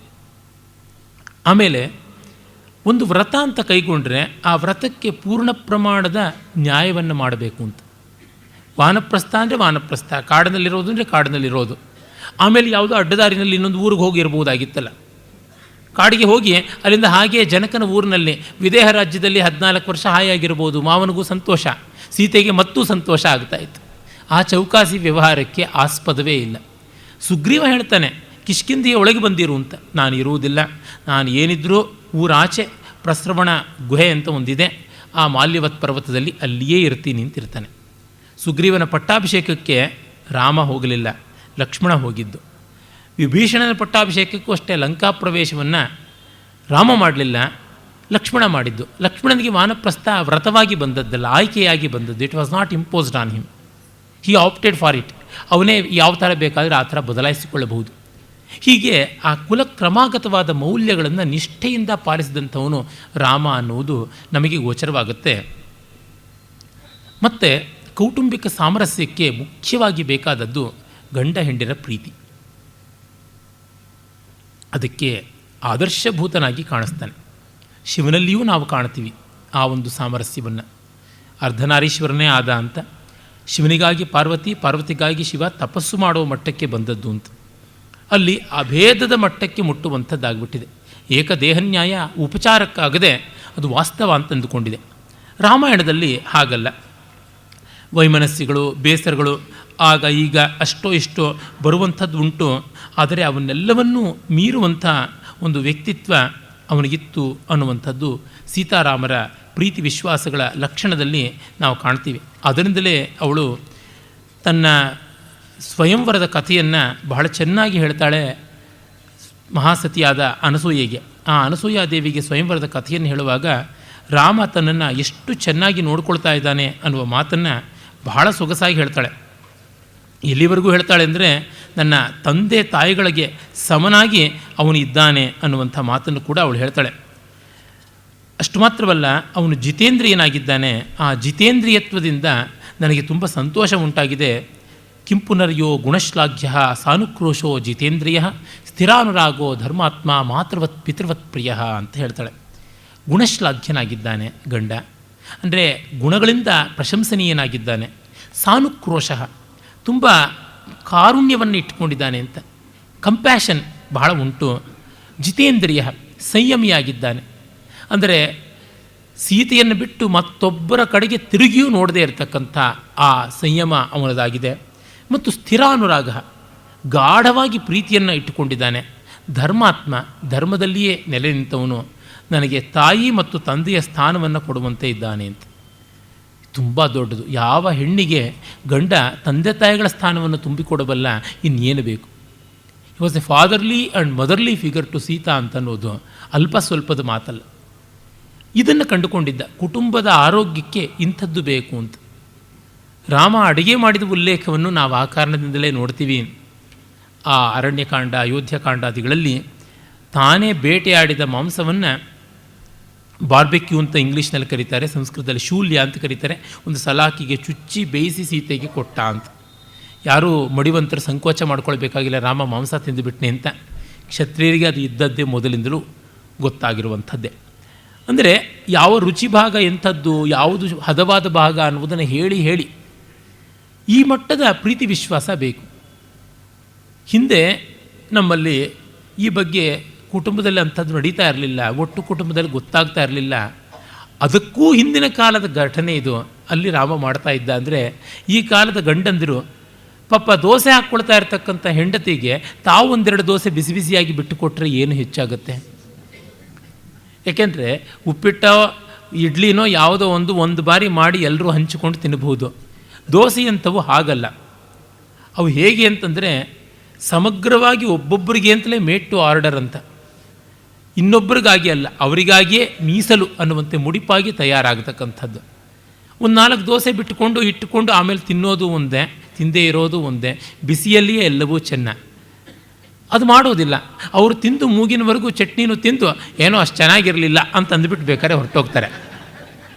ಆದರೆ ಆ ಗೃಹಿಣಿ ಒಲೆ ಮುಂದೆ ಮನೆಯಲ್ಲಿ ಒಂದು 8 ಜನ ಇದ್ದಾರೆ ಅಂತಂದರೆ 8 4 ಎಷ್ಟಿರ್ಬೋದು ನೋಡಿ, ಒಂದು 40 ದೋಸೆ ಮಾಡಬೇಕಾಗತ್ತೆ. ಆದರೆ ಬೇಸರ ಪಟ್ಟುಕೊಳ್ಳದೆ ಮಾಡ್ತಾಳೆ. ಅದು ಬೇಗ ಬರುತ್ತೆ ದೋಸೆ, ಶ್ರುತಿ ಸೇರಬೇಕು ಕಾವಲಿಗೆ, ಇಲ್ಲದೇ ಇದ್ರೆ ಅಪಸ್ವರಗಳೇ ಬರ್ತಾ ಇರುತ್ತೆ. ಒಂದು ದೋಸೆನೂ ಸರಿಯಾಗಿ ಹೇಳೋದಿಲ್ಲ.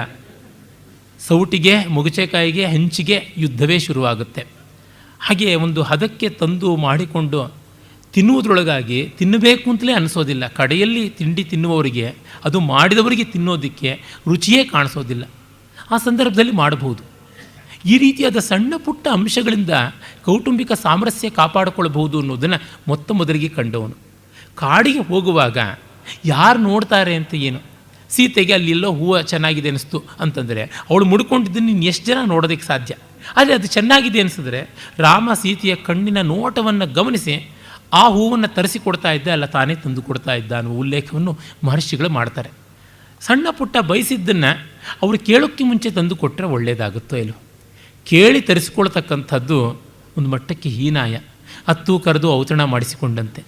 ಕೇಳದೆಯೇ ಬಂದಿದ್ದು ತೃಣವೋ ಪಣವೋ ಅದು ಕೊಡುವ ಸಂತೋಷ ಮತ್ತಿನ್ಯಾವುದೂ ಅಲ್ಲ. ನಾವು ಯಾತಕ್ಕೆ ಪ್ರೆಸೆಂಟೇಷನ್ನು, ಗಿಫ್ಟು ಅಂದರೆ ಅಷ್ಟು ಬಾಯಿ ಬಿಡ್ತೀವಿ? ನಮಗೇನು ಅದನ್ನು ದಕ್ಕಿಸ್ಕೊಳ್ಳೋಕ್ಕೆ ಯೋಗ್ಯತೆ ಇಲ್ವಾ? 4 ಕಾಸು ಬಿಸಾಡಿದ್ರೆ ಸಿಗೋದಿಲ್ವಾ? ಆದರೆ ನಮಗಿಷ್ಟರಾದವರು ಅನಿರೀಕ್ಷಿತ ಎಂಬಂತೆ ನಿರೀಕ್ಷಿತವಾದ ರೀತಿಯಲ್ಲಿ ಅದನ್ನು ಕೊಟ್ಟಾಗ ಆಗುವ ಸಂತೋಷ ದೊಡ್ಡದು ಅಂತಷ್ಟೇ. ನಾವು ಎಷ್ಟೋ ಬಾರಿ ಅದಕ್ಕೆ 100 ಪಟ್ಟು ಕೊಂಡಿರ್ತೀವಿ, ಅದು ನಮಗೆ ನೆನಪಿನಲ್ಲಿರೋಲ್ಲ. ನಮ್ಮ ಆತ್ಮೀಯರು ನಮಗಾಗಿ ತಂದದ್ದು ನಮಗೆ ನೆನಪಿರುತ್ತೆ. ಕಾರಣ ನಾವು ನಮಗೆ ಮಾಡಿಕೊಳ್ಳೋದು ಅನಿವಾರ್ಯ. ಇದು ಅನಿವಾರ್ಯವಲ್ಲ, ಆತ್ಮೀಯತೆಯಿಂದ ಬಂದದ್ದು. ಇಂಥದ್ದನ್ನು ರಾಮ ಗಮನಿಸಿಕೊಂಡಿದ್ದ. ಮತ್ತು ಪ್ರತಿಯೊಬ್ಬರ ವಿಶೇಷಗಳನ್ನು ನೆನಪಿನಲ್ಲಿಟ್ಟುಕೊಂಡು ನೋಡ್ತಾ ಇದ್ದ. ಅದು ಯಾವ ಮಟ್ಟಕ್ಕೆ ಅಂದರೆ ಇಡೀ ಜಗತ್ತಿಗೆ ಅನ್ವಯಿಸುವ ಮಟ್ಟದ್ದಾಗಿತ್ತು ಅನ್ನೋದಕ್ಕೆ ಆತನ ಪ್ರಜಾಸಾಮಾನ್ಯದ ಬಗೆಗಿನ ಪ್ರೀತಿ ವಿಶೇಷಗಳನ್ನು ನೋಡಿದ್ರೇ ನಮಗೆ ಅರ್ಥವಾಗುತ್ತೆ. ಬಾಲಕಾಂಡದಲ್ಲಿ ಅನೇಕ ಗುಣಗಳ ಬಗ್ಗೆ ಹೇಳುವಾಗ ಒಂದು ಮಾತನ್ನು ಹೇಳ್ತಾರೆ. ಆದಿಯಲ್ಲೇ ಬರ್ತದೆ, ಅದು ಅಯೋಧ್ಯಕಾಂಡದ ಮೊದಲನೇ ಸರ್ಗದಲ್ಲಿ. ಪೌರಾನ್ ಸ್ವಜನವನ್ನಿತ್ಯಂ ಕುಶಲಂ ಪರಿಪೃಚ್ಛತಿ ವಸನೇಶು ಮನುಷ್ಯಾಣಾಂ ಭೃಶಂ ಭವತಿ ದುಃಖಿತಃ ಉತ್ಸವೇಶು ಮನುಷ್ಯಾಣಾಂ ಪಿತೇವ ಪರಿತುಷ್ಯತಿ. ಊರಿನ ಜನರನ್ನು, ಅಯೋಧ್ಯೆಯ ಕೋಸಲದ ಜಾನಪದದ ಪ್ರಜೆಗಳನ್ನೆಲ್ಲರನ್ನೂ ಕೂಡ ಸ್ವಜನರಂತೆ ನೋಡ್ತಾ ಇದ್ದ. ಪ್ರತಿದಿನವೂ ಅವರ ಕುಶಲವನ್ನು, ಕ್ಷೇಮವನ್ನು ವಿಚಾರಣೆ ಮಾಡ್ತಾ ಇದ್ದ. ಅವರ ಕಷ್ಟ ನಷ್ಟಗಳಲ್ಲಿ ತಾನು ದುಃಖ ಪಡ್ತಾ ಇದ್ದ. ಅವರ ಹರ್ಷ ಸಂತೋಷಗಳಲ್ಲಿ ತಾನು ನೆಮ್ಮದಿಯನ್ನು ಕಾಣ್ತಾ ಇದ್ದ, ತಂದೆಯಂತೆ ಕಾಣ್ತಾ ಇದ್ದ ಅಂತ. ಸರ್ವೇಷಾಂ ಸಹಿ ವರ್ಣಾನಾಂ ಧರ್ಮಾತ್ಮ ಕುರುತೆ ದಯಾಂ. ಎಲ್ಲ ವರ್ಣಗಳವರಲ್ಲಿ ದಯೆಯನ್ನು, ಪ್ರೀತಿಯನ್ನು ಇಟ್ಟುಕೊಂಡಿದ್ದ. ಯಶ್ಚ ರಾಮಂ ನ ಪಶ್ಯತ್ತು ಎಂಚ ರಾಮೋ ನ ಪಶ್ಯತಿ ನಿಂದಿತ ಸಭವೇ ಲೋಕೆ ಸ್ವಾತ್ಮಾಪ್ಯೇನಂ ವಿಗರ್ಹತಿ ಅನ್ನುವಂಥ ಮಾತು ಬರುತ್ತೆ. ನಿಂದಿತಸ್ಯ ಭವೇಲ್ಲೋಕೆ ಸ್ವಾತ್ಮಾಪ್ಯೇನಂ ವಿಗರ್ಹತೆ ಎನ್ನುವುದು ತುಂಬ ವಿಶೇಷವಾದ ಮಾತು.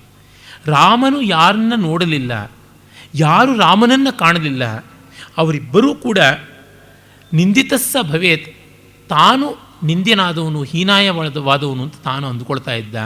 ಇವನು ಅದೇ ರೀತಿಯಾಗಿ ಸ್ವಾತ್ಮಾಪ್ಯೇನಂ ವಿಗರ್ಹತೆ ಅಂದರೆ ನಾನು ರಾಮನನ್ನು ನೋಡಲಿಲ್ಲ ಅಂತ ಒಬ್ಬ ಬೇಸರ ಪಟ್ಕೊಳ್ಳಂತೆ, ರಾಮನ ನೋಟ ನನ್ನ ಮೇಲೆ ಬೀಳಲಿಲ್ಲ ಅಂತ ಬೇಸರ ಪಟ್ಕೊಳ್ಳೋರು ಇದ್ದರು ಅಂತ. ನೋಡಿ, ಎರಡೂ ಬಹಳ ಮುಖ್ಯ. ಅಂದರೆ ಪ್ರತಿಯೊಬ್ಬರ ಮೇಲೂ ರಾಮನ ನೋಟ ಬೀಳ್ತಾ ಇತ್ತು. ಬೀಳದೇ ಇದ್ದರೆ ಅದು ಆಕಸ್ಮಿಕ. ನಮ್ಮ ಜನನಾಯಕರಿಗೆ ಈ ರೀತಿಯಾದ ವಿಶ್ವಾಸಗಳು ಎಲ್ಲಿರುತ್ತವೆ?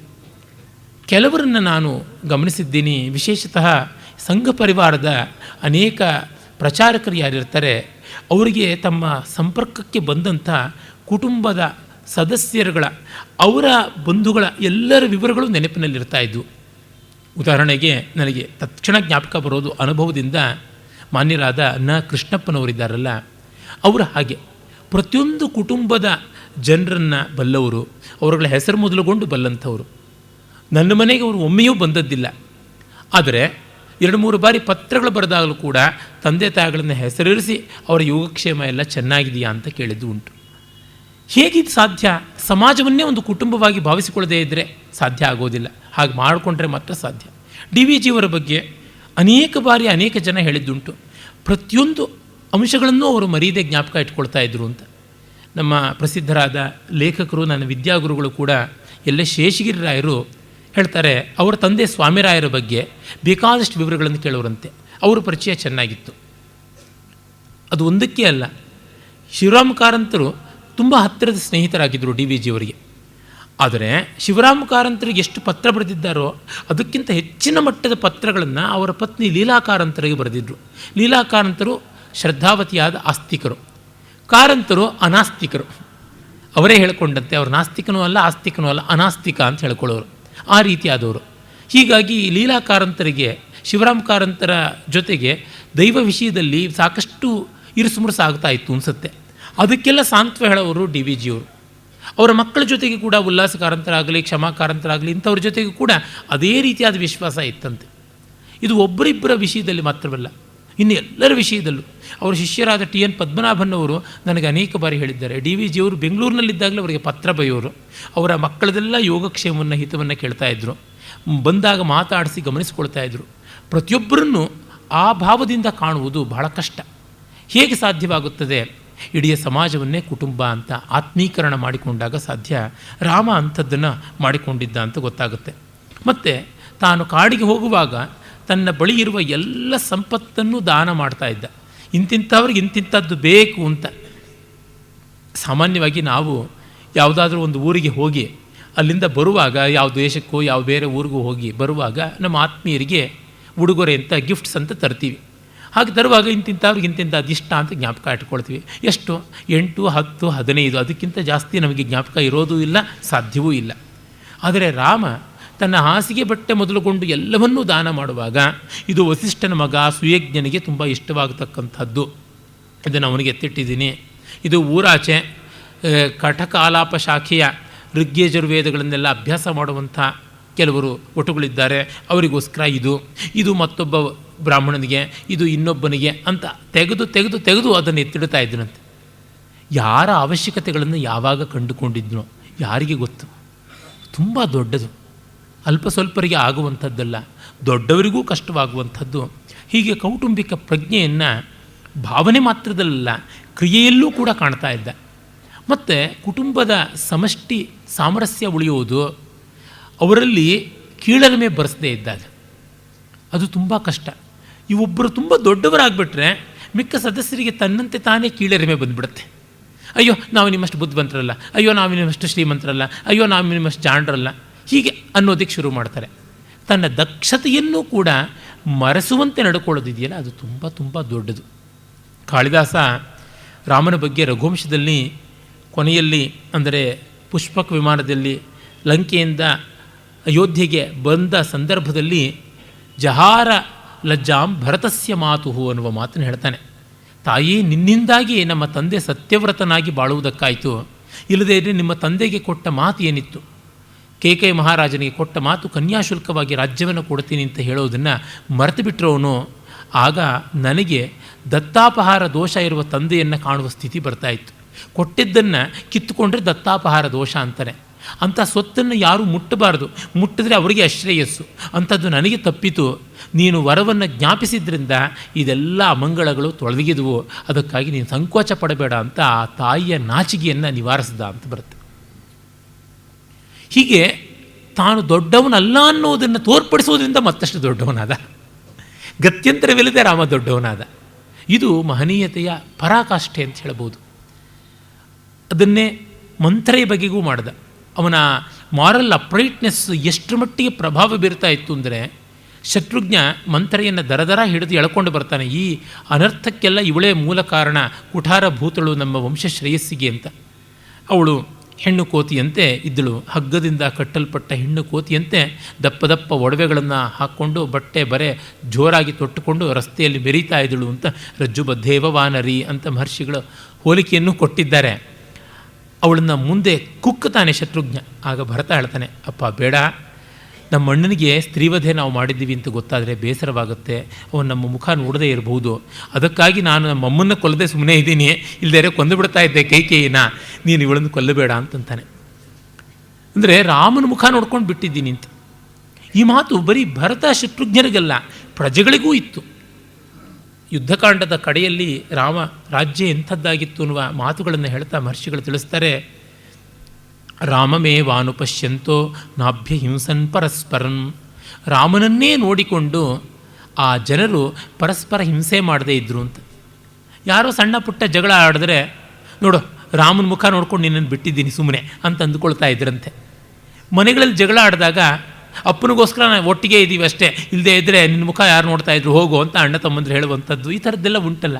ಹೀಗೆ ಮನೆಯ ಹಿರಿಯಣ್ಣ ತಂದೆ ಅನ್ನುವಂತೆ ರಾಮನನ್ನು ಕಾಣ್ತಾ ಇದ್ದರು. ಈ ಕುಟುಂಬದ ಪ್ರಜ್ಞೆಯನ್ನು ಅಷ್ಟರ ಮಟ್ಟಿಗೆ ವಿಸ್ತರಿಸಿದ್ದ ಅನ್ನೋದು ಗೊತ್ತಾಗುತ್ತದೆ.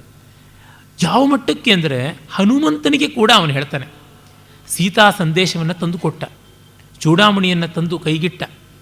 ಅಷ್ಟು ದೊಡ್ಡ ಅಪಾರ ಪಾರಾವಾರವನ್ನು ದಾಟಿ ಒಂದೇ ದಿವಸದಲ್ಲಿ ನೋಡಬಾ ಅಂತಂದರೆ ಸುಟ್ಟು ಬರುವಂಥ ಮಟ್ಟಕ್ಕೆ ಲಂಕೇಶ್ವರನ ಎದೆಯಲ್ಲಿ ಅವಲಕ್ಕಿ ಕುಟ್ಟುವಂತೆ ಮಾಡಿ ಅಲ್ಲಿ ಹಿತರ ಯಾರು ಅಹಿತರ ಯಾರು ಅಂತ ತಿಳಿದು ಲಂಕೆಗೆ ಬೆಂಕಿ ಇಟ್ಟು ಸೈನ್ಯಕ್ಕೆಲ್ಲಕ್ಕೂ ಒಂದು ಎಚ್ಚರಿಕೆಯನ್ನು, ಭಯದ ಬೀಜವನ್ನು ಬಿತ್ತಿ ಬಂದ ಮಹಾ ಸಾಧಕ, ಕಾರ್ಯ ಸಾಧಕನಾದ ಹನುಮಂತ ಎದುರಿಗೆ ಕಂಡಾಗ, ನಿನ್ನಂಥ ಕಾರ್ಯಶೀಲನಿಗೆ, ಉಪಕಾರಶಾಲಿಗೆ ನಾನು ಏನಾದರೂ ಮಾಡಬೇಕು, ಆದರೆ ಮಾಡುವುದು ಅಂತಂದರೆ ನಿನಗೆ ಒಂದು ಉಪಕಾರ ಸ್ವೀಕರಿಸುವಂಥ ಕಷ್ಟ ಬರುವುದು ಅಂತ ಆಗುತ್ತೆ. ಒಬ್ಬರಿನ್ನೊಬ್ಬರಿಗೆ ನೆರವು ಕೊಡೋದು ಯಾವಾಗ? ತೊಂದರೆ ಇದ್ದಾಗ. ನನಗೇನೋ ನಿನ್ನ ಋಣದಿಂದ ತೀರಿಕೊಳ್ಳಬೇಕು ಅಂತ ಆಸೆ ಇರ್ಬೋದು, ಆದರೆ ನನ್ನ ಋಣ ತೀರಿಸಿಕೊಳ್ಳುವ ರೀತಿ ಅಂದರೆ ನಿನಗೊಂದು ಕಷ್ಟವನ್ನು ಕೋರಿದಂತೆ ಆಗುತ್ತದೆ.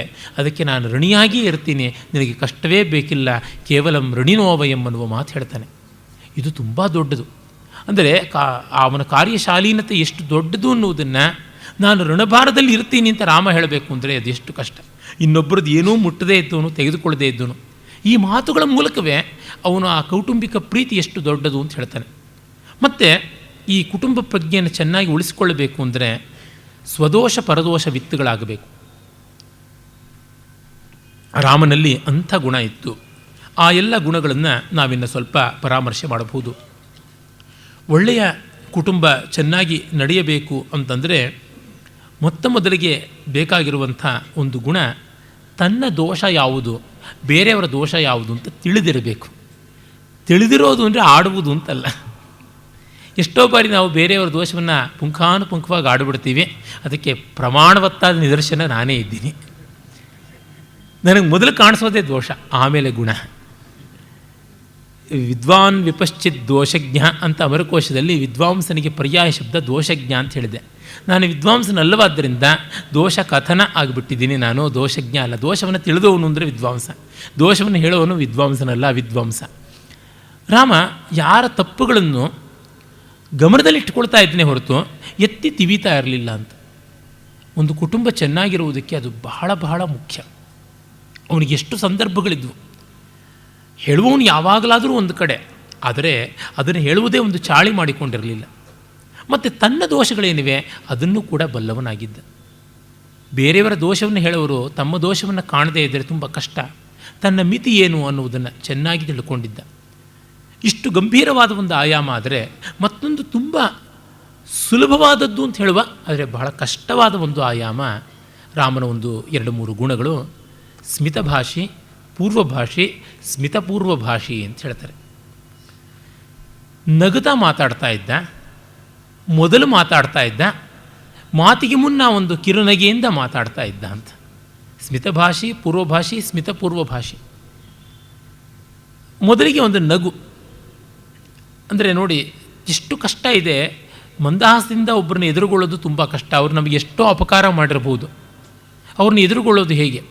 ಕುಟುಂಬದಲ್ಲಿ ಆ ಸದಸ್ಯರನ್ನು ನಾವು ಒಂದು ಮಂದಹಾಸದಿಂದ ಕಾಣದೇ ಇದ್ದರೆ ಹೇಗೆ? ತಂದೆಯಾಗಲಿ ತಾಯಿಯಾಗಲಿ ಯಾರಾದರೂ ಅಷ್ಟೇ.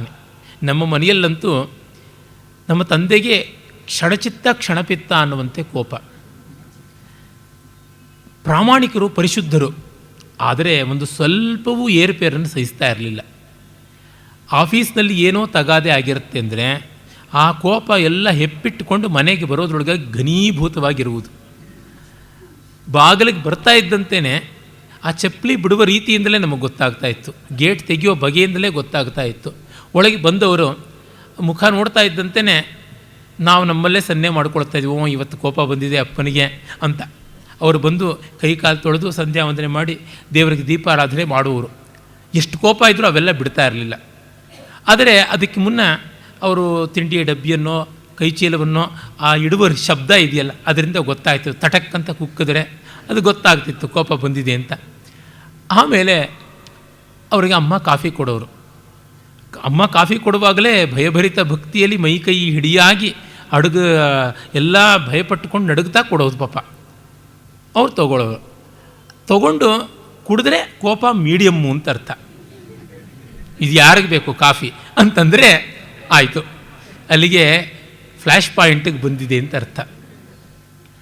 ಊಟ ಹೊತ್ತಿಗೆ ಅದು ಉಪಶಮನವಾಗಿದ್ದರೆ ಅದು ಫೈರ್ ಪಾಯಿಂಟಿಗೆ ಹೋಗಿಲ್ಲ ಅಂತ ಅರ್ಥ. ಊಟ ಮಾಡುವಾಗಲಂತೂ ಏನಾದರೂ ಒಂದು ಸ್ವಲ್ಪ ಹೆಚ್ಚು ಕಡಿಮೆ ಆದರೆ ತಟ್ಟೆಯನ್ನು ಒಂದು 3-4 ಅಡಿಗೆ ರಪ್ ಅಂತ ತಳ್ಳಿಬಿಟ್ಟು ಎದ್ದು ಹೊರಟೋಗ್ಬಿಡೋರು, ಅಲ್ಲಿಗೆ ಮುಗೀತು.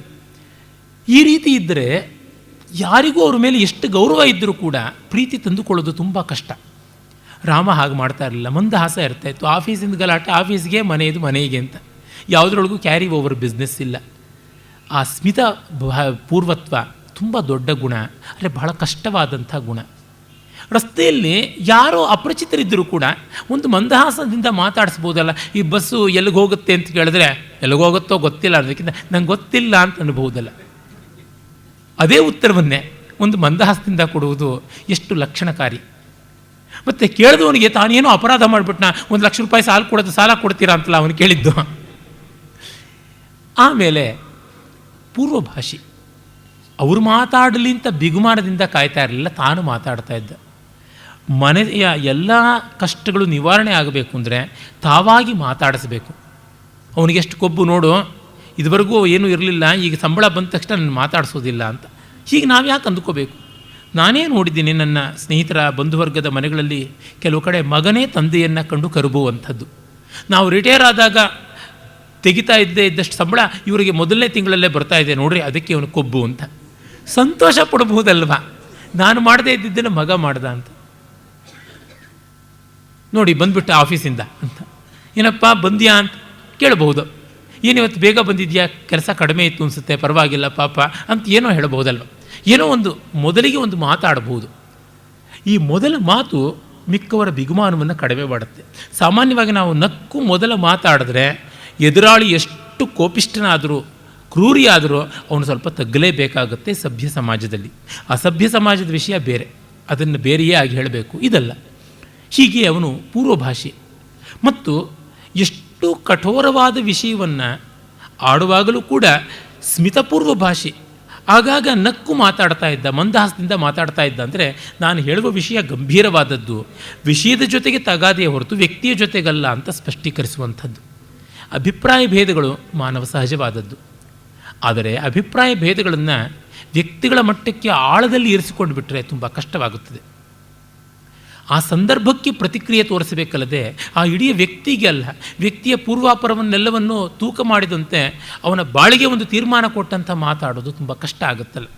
ಸಂದರ್ಭೋಚಿತವಾದಂಥ ಆ ಸನ್ನಿವೇಶಕ್ಕೆ ಉಚಿತವಾದ ಸ್ಥಿತಿ ಏನಿದೆ ಅದಕ್ಕಿಂತ ವಿರೋಧವಾಗಿದ್ದರೆ ಅಲ್ಲಿ ವಿರೋಧ ಬಂತು ಅಂತ ಹೇಳುವಂಥದ್ದು. ಅಂದರೆ ನಾನು ವ್ಯಕ್ತಿಯನ್ನು ಕುರಿತು ಆಡ್ತಾ ಇಲ್ಲ, ಅವನ ಈ ಸಂದರ್ಭದ ವರ್ತನೆಯನ್ನು ಕುರಿತು ಆಡ್ತಾ ಇದ್ದೀನಿ ಅನ್ನೋದನ್ನು ಸ್ಪಷ್ಟಪಡಿಸೋದಿದೆಯಲ್ಲ, ಅಲ್ಲಿಗೆ ನಮ್ಮ ಬಾಡಿ ಲ್ಯಾಂಗ್ವೇಜ್ ತುಂಬ ಕೆಲಸ ಮಾಡುತ್ತೆ ಅಂತ ಅನಿಸುತ್ತೆ. ನಮ್ಮ ದೇಹ ಭಾಷೆ ಅದು ತುಂಬ ಒರಟಾಗಿಬಿಟ್ರೆ ವ್ಯಕ್ತಿಯನ್ನೇ ನಾವು ಅಪಾರ್ಥ ಮಾಡಿಕೊಂಡಿದ್ದೀವಿ, ವ್ಯಕ್ತಿಯನ್ನೇ ಇಷ್ಟಪಡ್ತಾ ಇಲ್ಲ ಅನ್ನೋದು ಗೊತ್ತಾಗುತ್ತೆ. ನೋಡಿ, ಎಂಥ ಕಟುವಾದ ಮಾತಾಡುವಾಗಲೂ ಹೆಗಲ ಮೇಲೆ ಒಂದು ಕೈ ಹಾಕಿ ಅವರ ಕಣ್ಣಲ್ಲಿ ನೋಡ್ತಾ ಒಂದು ಮಂದಹಾಸದಿಂದ ಮಾತಾಡಿ, ಕೈ ಹಿಡ್ಕೊಂಡು ಮಾತಾಡಿ, ಅದರ ಪರಿಣಾಮವೇ ಬೇರೆ ಆಗಿರುತ್ತೆ. ಇದು ರಾಮ ಆಡಿ ತೋರಿಸಿದ್ದಲ್ಲ, ಮಾಡಿ ತೋರಿಸಿದ್ದು. ಹಾಗೆ ಅವನ ಗುಣಗಣಗಳಲ್ಲಿ ಒಂದು ವಿಶೇಷವಾಗಿ ನಮಗೆ ಗೊತ್ತಾಗುತ್ತೆ. ಮತ್ತು ದೇಶಕಾಲವಿತ್, ರಾಮ ದೇಶಕಾಲಗಳನ್ನು ಅರ್ಥ ಮಾಡಿಕೊಂಡವನಾಗಿದ್ದ. ಪುರುಷ ಸಾರಜ್ಞ, ವ್ಯಕ್ತಿಗಳ ಯೋಗ್ಯತೆಯನ್ನು ತಿಳಿದಿದ್ದ. ಆದರೆ ಎಂದು ನಿಮ್ಮ ಯೋಗ್ಯತೆ ಗೊತ್ತು ಕಂಡ್ರಿ ಅಂತಂದವನೇ ಅಲ್ಲ. ಇದೆಯಲ್ಲ ಬಹಳ ಕೆಟ್ಟ ಮಾತು. ನಾನು ಕಂಡಿದ್ದೀನಿ ಬಿಡಿ ಅಂತಂದುಬಿಟ್ರೆ ಅಲ್ಲಿಗೆ ಮುಗೀತು ಅಂತ ತಲೆ ತೆಗೆದಂತೆ. 4 ದಿಕ್ಕುಗಳಿಗೂ ಸುಗ್ರೀವ ವಾನರ ಯೋಧರನ್ನು ಕಳಿಸಿದ ಸೀತಾನ್ವೇಷಣೆಗೆ. ಆ 4 ದಿಕ್ಕುಗಳಲ್ಲಿಯೂ ದಿಕ್ಚಕ್ರವಾಲ ಅಂತ, ಹೊರೈಸನ್ ದಿಗಂತದವರೆಗೂ ಏನೆಲ್ಲ ಇದೆ, ಎಲ್ಲೆಲ್ಲ ಹುಡುಕಬೇಕು ಅನ್ನೋದನ್ನು ಹೇಳ್ದ. 4 ತಂಡಗಳನ್ನು ಮಾಡ್ದ, ಎಲ್ಲ ತಂಡಗಳ ನಾಯಕರನ್ನು ಆಯ್ಕೆ ಮಾಡ್ದ, ಅವರುಗಳೆಲ್ಲರ ಸದಸ್ಯರನ್ನೂ ಕೂಡ ಹೆಸರೆಸರೇ ಹೇಳಿ ಕಳಿಸ್ದ. ಆದರೆ ರಾಮ ದಕ್ಷಿಣ ದಿಕ್ಕಿಗೆ ಅಂಗದನ ಆಧಿಪತ್ಯದಲ್ಲಿ ತೆರಳಿದಂಥ ಹನುಮಂತನಿಗೆ ಮಾತ್ರ ಉಂಗುರ ಕೊಟ್ಟ. ಮಿಕ್ಕ 3 ದಿಕ್ಕುಗಳಿಗೆ ಹೋದವರಿಗೆ ಏನನ್ನೂ ಕೊಡಲಿಲ್ಲ. ಯಾರು ಕಂಡುಹಿಡಿತಾರೋ ಸೀತೆ ಯಾರಿಗೂ ಗೊತ್ತು. ಪ್ರತಿಯೊಂದು ತಂಡಕ್ಕೂ ಒಂದೊಂದು ಕೊಡ್ಬೋದಾಗಿತ್ತಲ್ಲ, ಅವನಷ್ಟು ಅವನ ಹತ್ರ ಅದು ಇರಲಿಲ್ಲ ಅಂತಲೇ. ಇಲ್ಲದೇ ಇರೋ ಒಂದು ಲೆಟ್ರ್ ಆದರೂ ಬರೆದು ಕೊಡ್ಬೋದಾಗಿತ್ತಲ್ಲ ಸೀತೆಗೆ, ಲವ್ ಲೆಟ್ರು, ಪ್ರಣಯ ಪತ್ರವನ್ನು. ಇಲ್ಲ. ಏನೆಂದರೆ ಹನುಮಂತ ಒಬ್ಬ ಮಾಡಿದ್ರೆ ಮಾಡಬಲ್ಲ ಈ ಕೆಲಸ. ಅವನು ದಕ್ಷಿಣ ದಿಕ್ಕಿಗೆ ಹೋದರೂ, ಉತ್ತರ ದಿಕ್ಕಿಗೆ ಹೋದರೂ, ಎಲ್ಲಿಗೆ ಹೋದರೂ, ದಶ ದಿಕ್ಕುಗಳಲ್ಲಿ ಎಲ್ಲಿದ್ದರೂ ಸೀತೆಯನ್ನು ಅವನೊಬ್ಬನೇ ಹುಡುಕಿಕೊಂಡು ಬರಬಲ್ಲ ಅನ್ನೋದು ಅವನಿಗೆ ಗೊತ್ತಾಗಿತ್ತು. ಅದನ್ನು ಬಾಯಿ ಬಿಟ್ಟು ಹೇಳಲಿಲ್ಲ, ಕೃತಿಯಲ್ಲಿ ತೋರಿಸಿದ ಅಷ್ಟೇ, ಇನ್ನೆಂಥದ್ದು ಅಲ್ಲ. ಆದರೆ ಅದನ್ನು ಮಾಡುವ ಮೂಲಕ ಮತ್ತೆಲ್ಲರನ್ನೂ ಅವಮಾನ ಮಾಡಲಿಲ್ಲ. ನೋಡಿ, ಹನುಮಂತ ನಿನಗೊಬ್ಬನಿಗೆ ಇದು ಮಾಡೋದಕ್ಕೆ ಶಕ್ತಿ ಇದೆ ಅಂತ ನನಗೆ ಗೊತ್ತಪ್ಪ, ಮಿಕ್ಕವರೆಲ್ಲ ದಂಡಪಿಂಡ ಅನ್ನೋದು ನಂಗೆ ಚೆನ್ನಾಗಿ ಅರ್ಥವಾಗಿದೆ, ತಗೋ ಅದಕ್ಕೆ ಈ ಉಂಗುರ ಅಂತ ಕೊಟ್ಟಿದ್ದಿದ್ರೆ ಮಿಕ್ಕವರು ದಿಕ್ಕಾಪಾಲಾಗ್ತಾಯಿದ್ರು, ದಿಕ್ಕೆಟ್ಟವರಾಗ್ತಾಯಿದ್ರು. ಸೀತೆಯನ್ನು ಕಂಡ್ರೆ ಈ ಉಂಗುರವನ್ನು ಕೊಡು ಅಂತಂದ. ಅಂಗದ ಕೇಳ್ಬೋದಾಗಿತ್ತಲ್ಲ, ತಂಡದ ನಾಯಕ ನಾನು, ನನಗ್ಯಾಕೆ ಕೊಡಲಿಲ್ಲ ಅಂತ. ಅವ್ರು ಯಾರೂ ಕೇಳದಂಥ ರೀತಿಯಲ್ಲಿ ಕೊಟ್ಟ. ಇದೆಯಲ್ಲ, ಇದು ತುಂಬ ಕಷ್ಟ.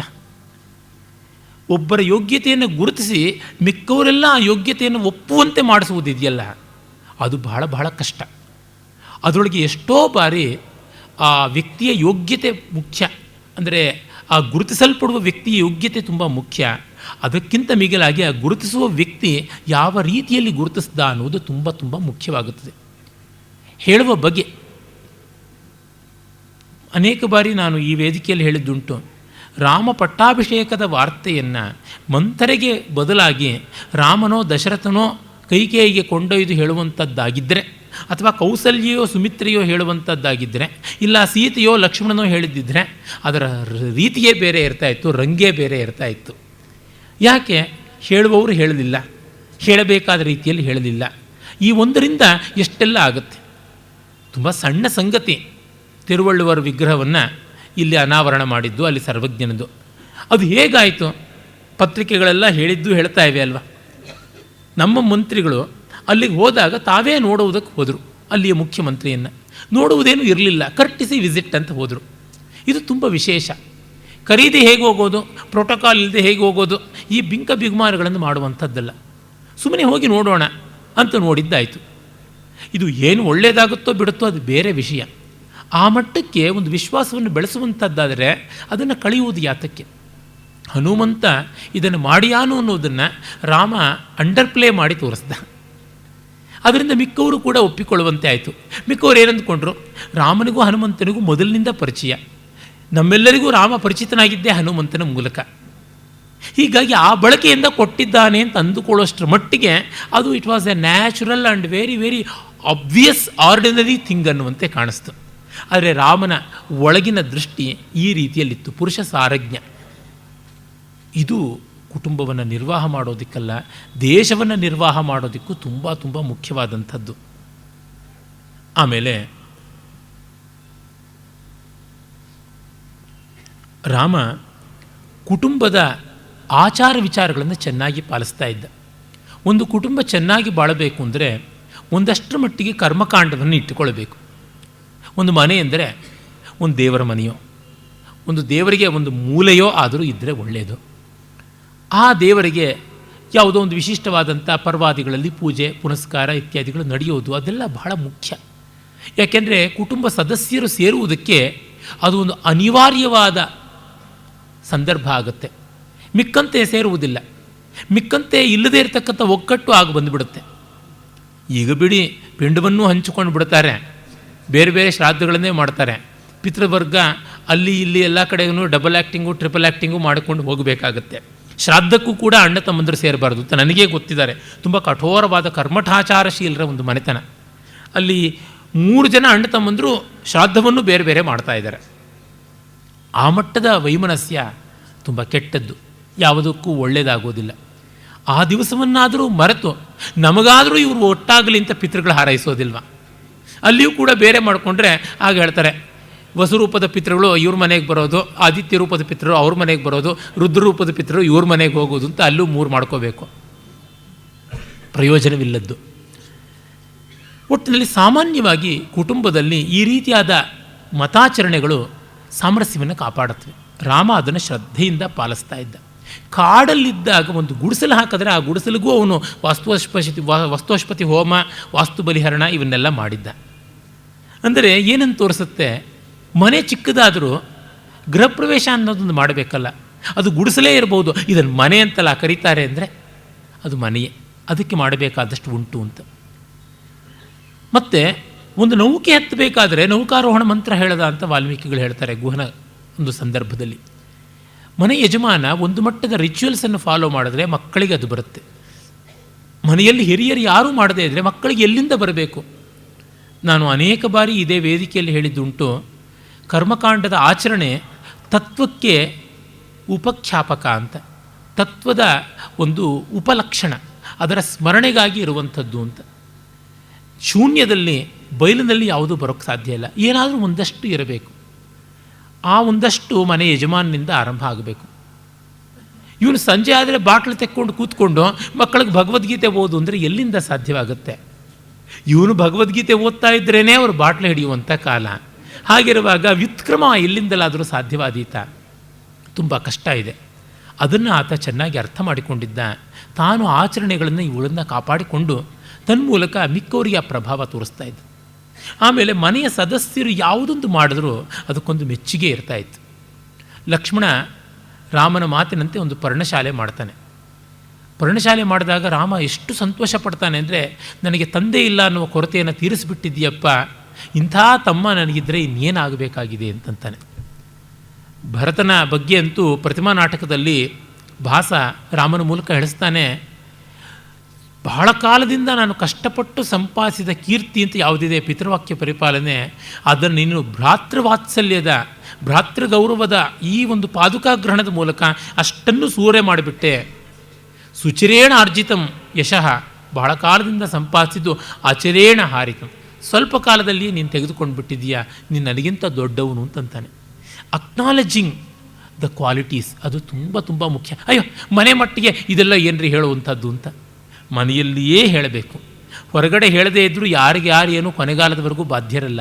ಮನೆಯಲ್ಲಿ ಕೊನೆವರೆಗೂ ಅವರು ಬಾಧ್ಯರಾಗಿರೋದ್ರಿಂದ ಹೇಳಬೇಕು. ಇದು ಮತ್ತೆ ಹೆಂಡತಿ ಹಾಕಿದ ಉಪ್ಪಿನಕಾಯಿ ರುಚಿಯಾಗಿದೆ ಅನ್ನೋದರಿಂದ ಮೊದಲುಗೊಂಡು ಮಗಳ ಹೆಣದಂಥ ಸ್ವೆಟ್ರು ಚೆನ್ನಾಗಿದೆ ಅನ್ನೋವರೆಗೂ ಹೇಳ್ತಾ ಇರಬೇಕು. ಆದರೆ ಅದು ಕೃತಕವಾಗುವಂತೆ ಅಲ್ಲ. ಒಂದು ಸಂದರ್ಭ ಬಂದಾಗ ಸಹಜ ಸುಂದರವಾಗಿ ಬರಬೇಕು.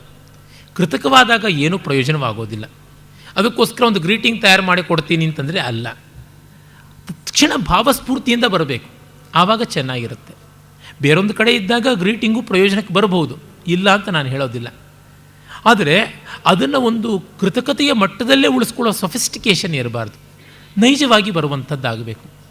ಆದರೆ ಗುಣಗ್ರಹಣ ಗುಣ ಸಂಕೀರ್ತನ ಎರಡೂ ಆಗಬೇಕು.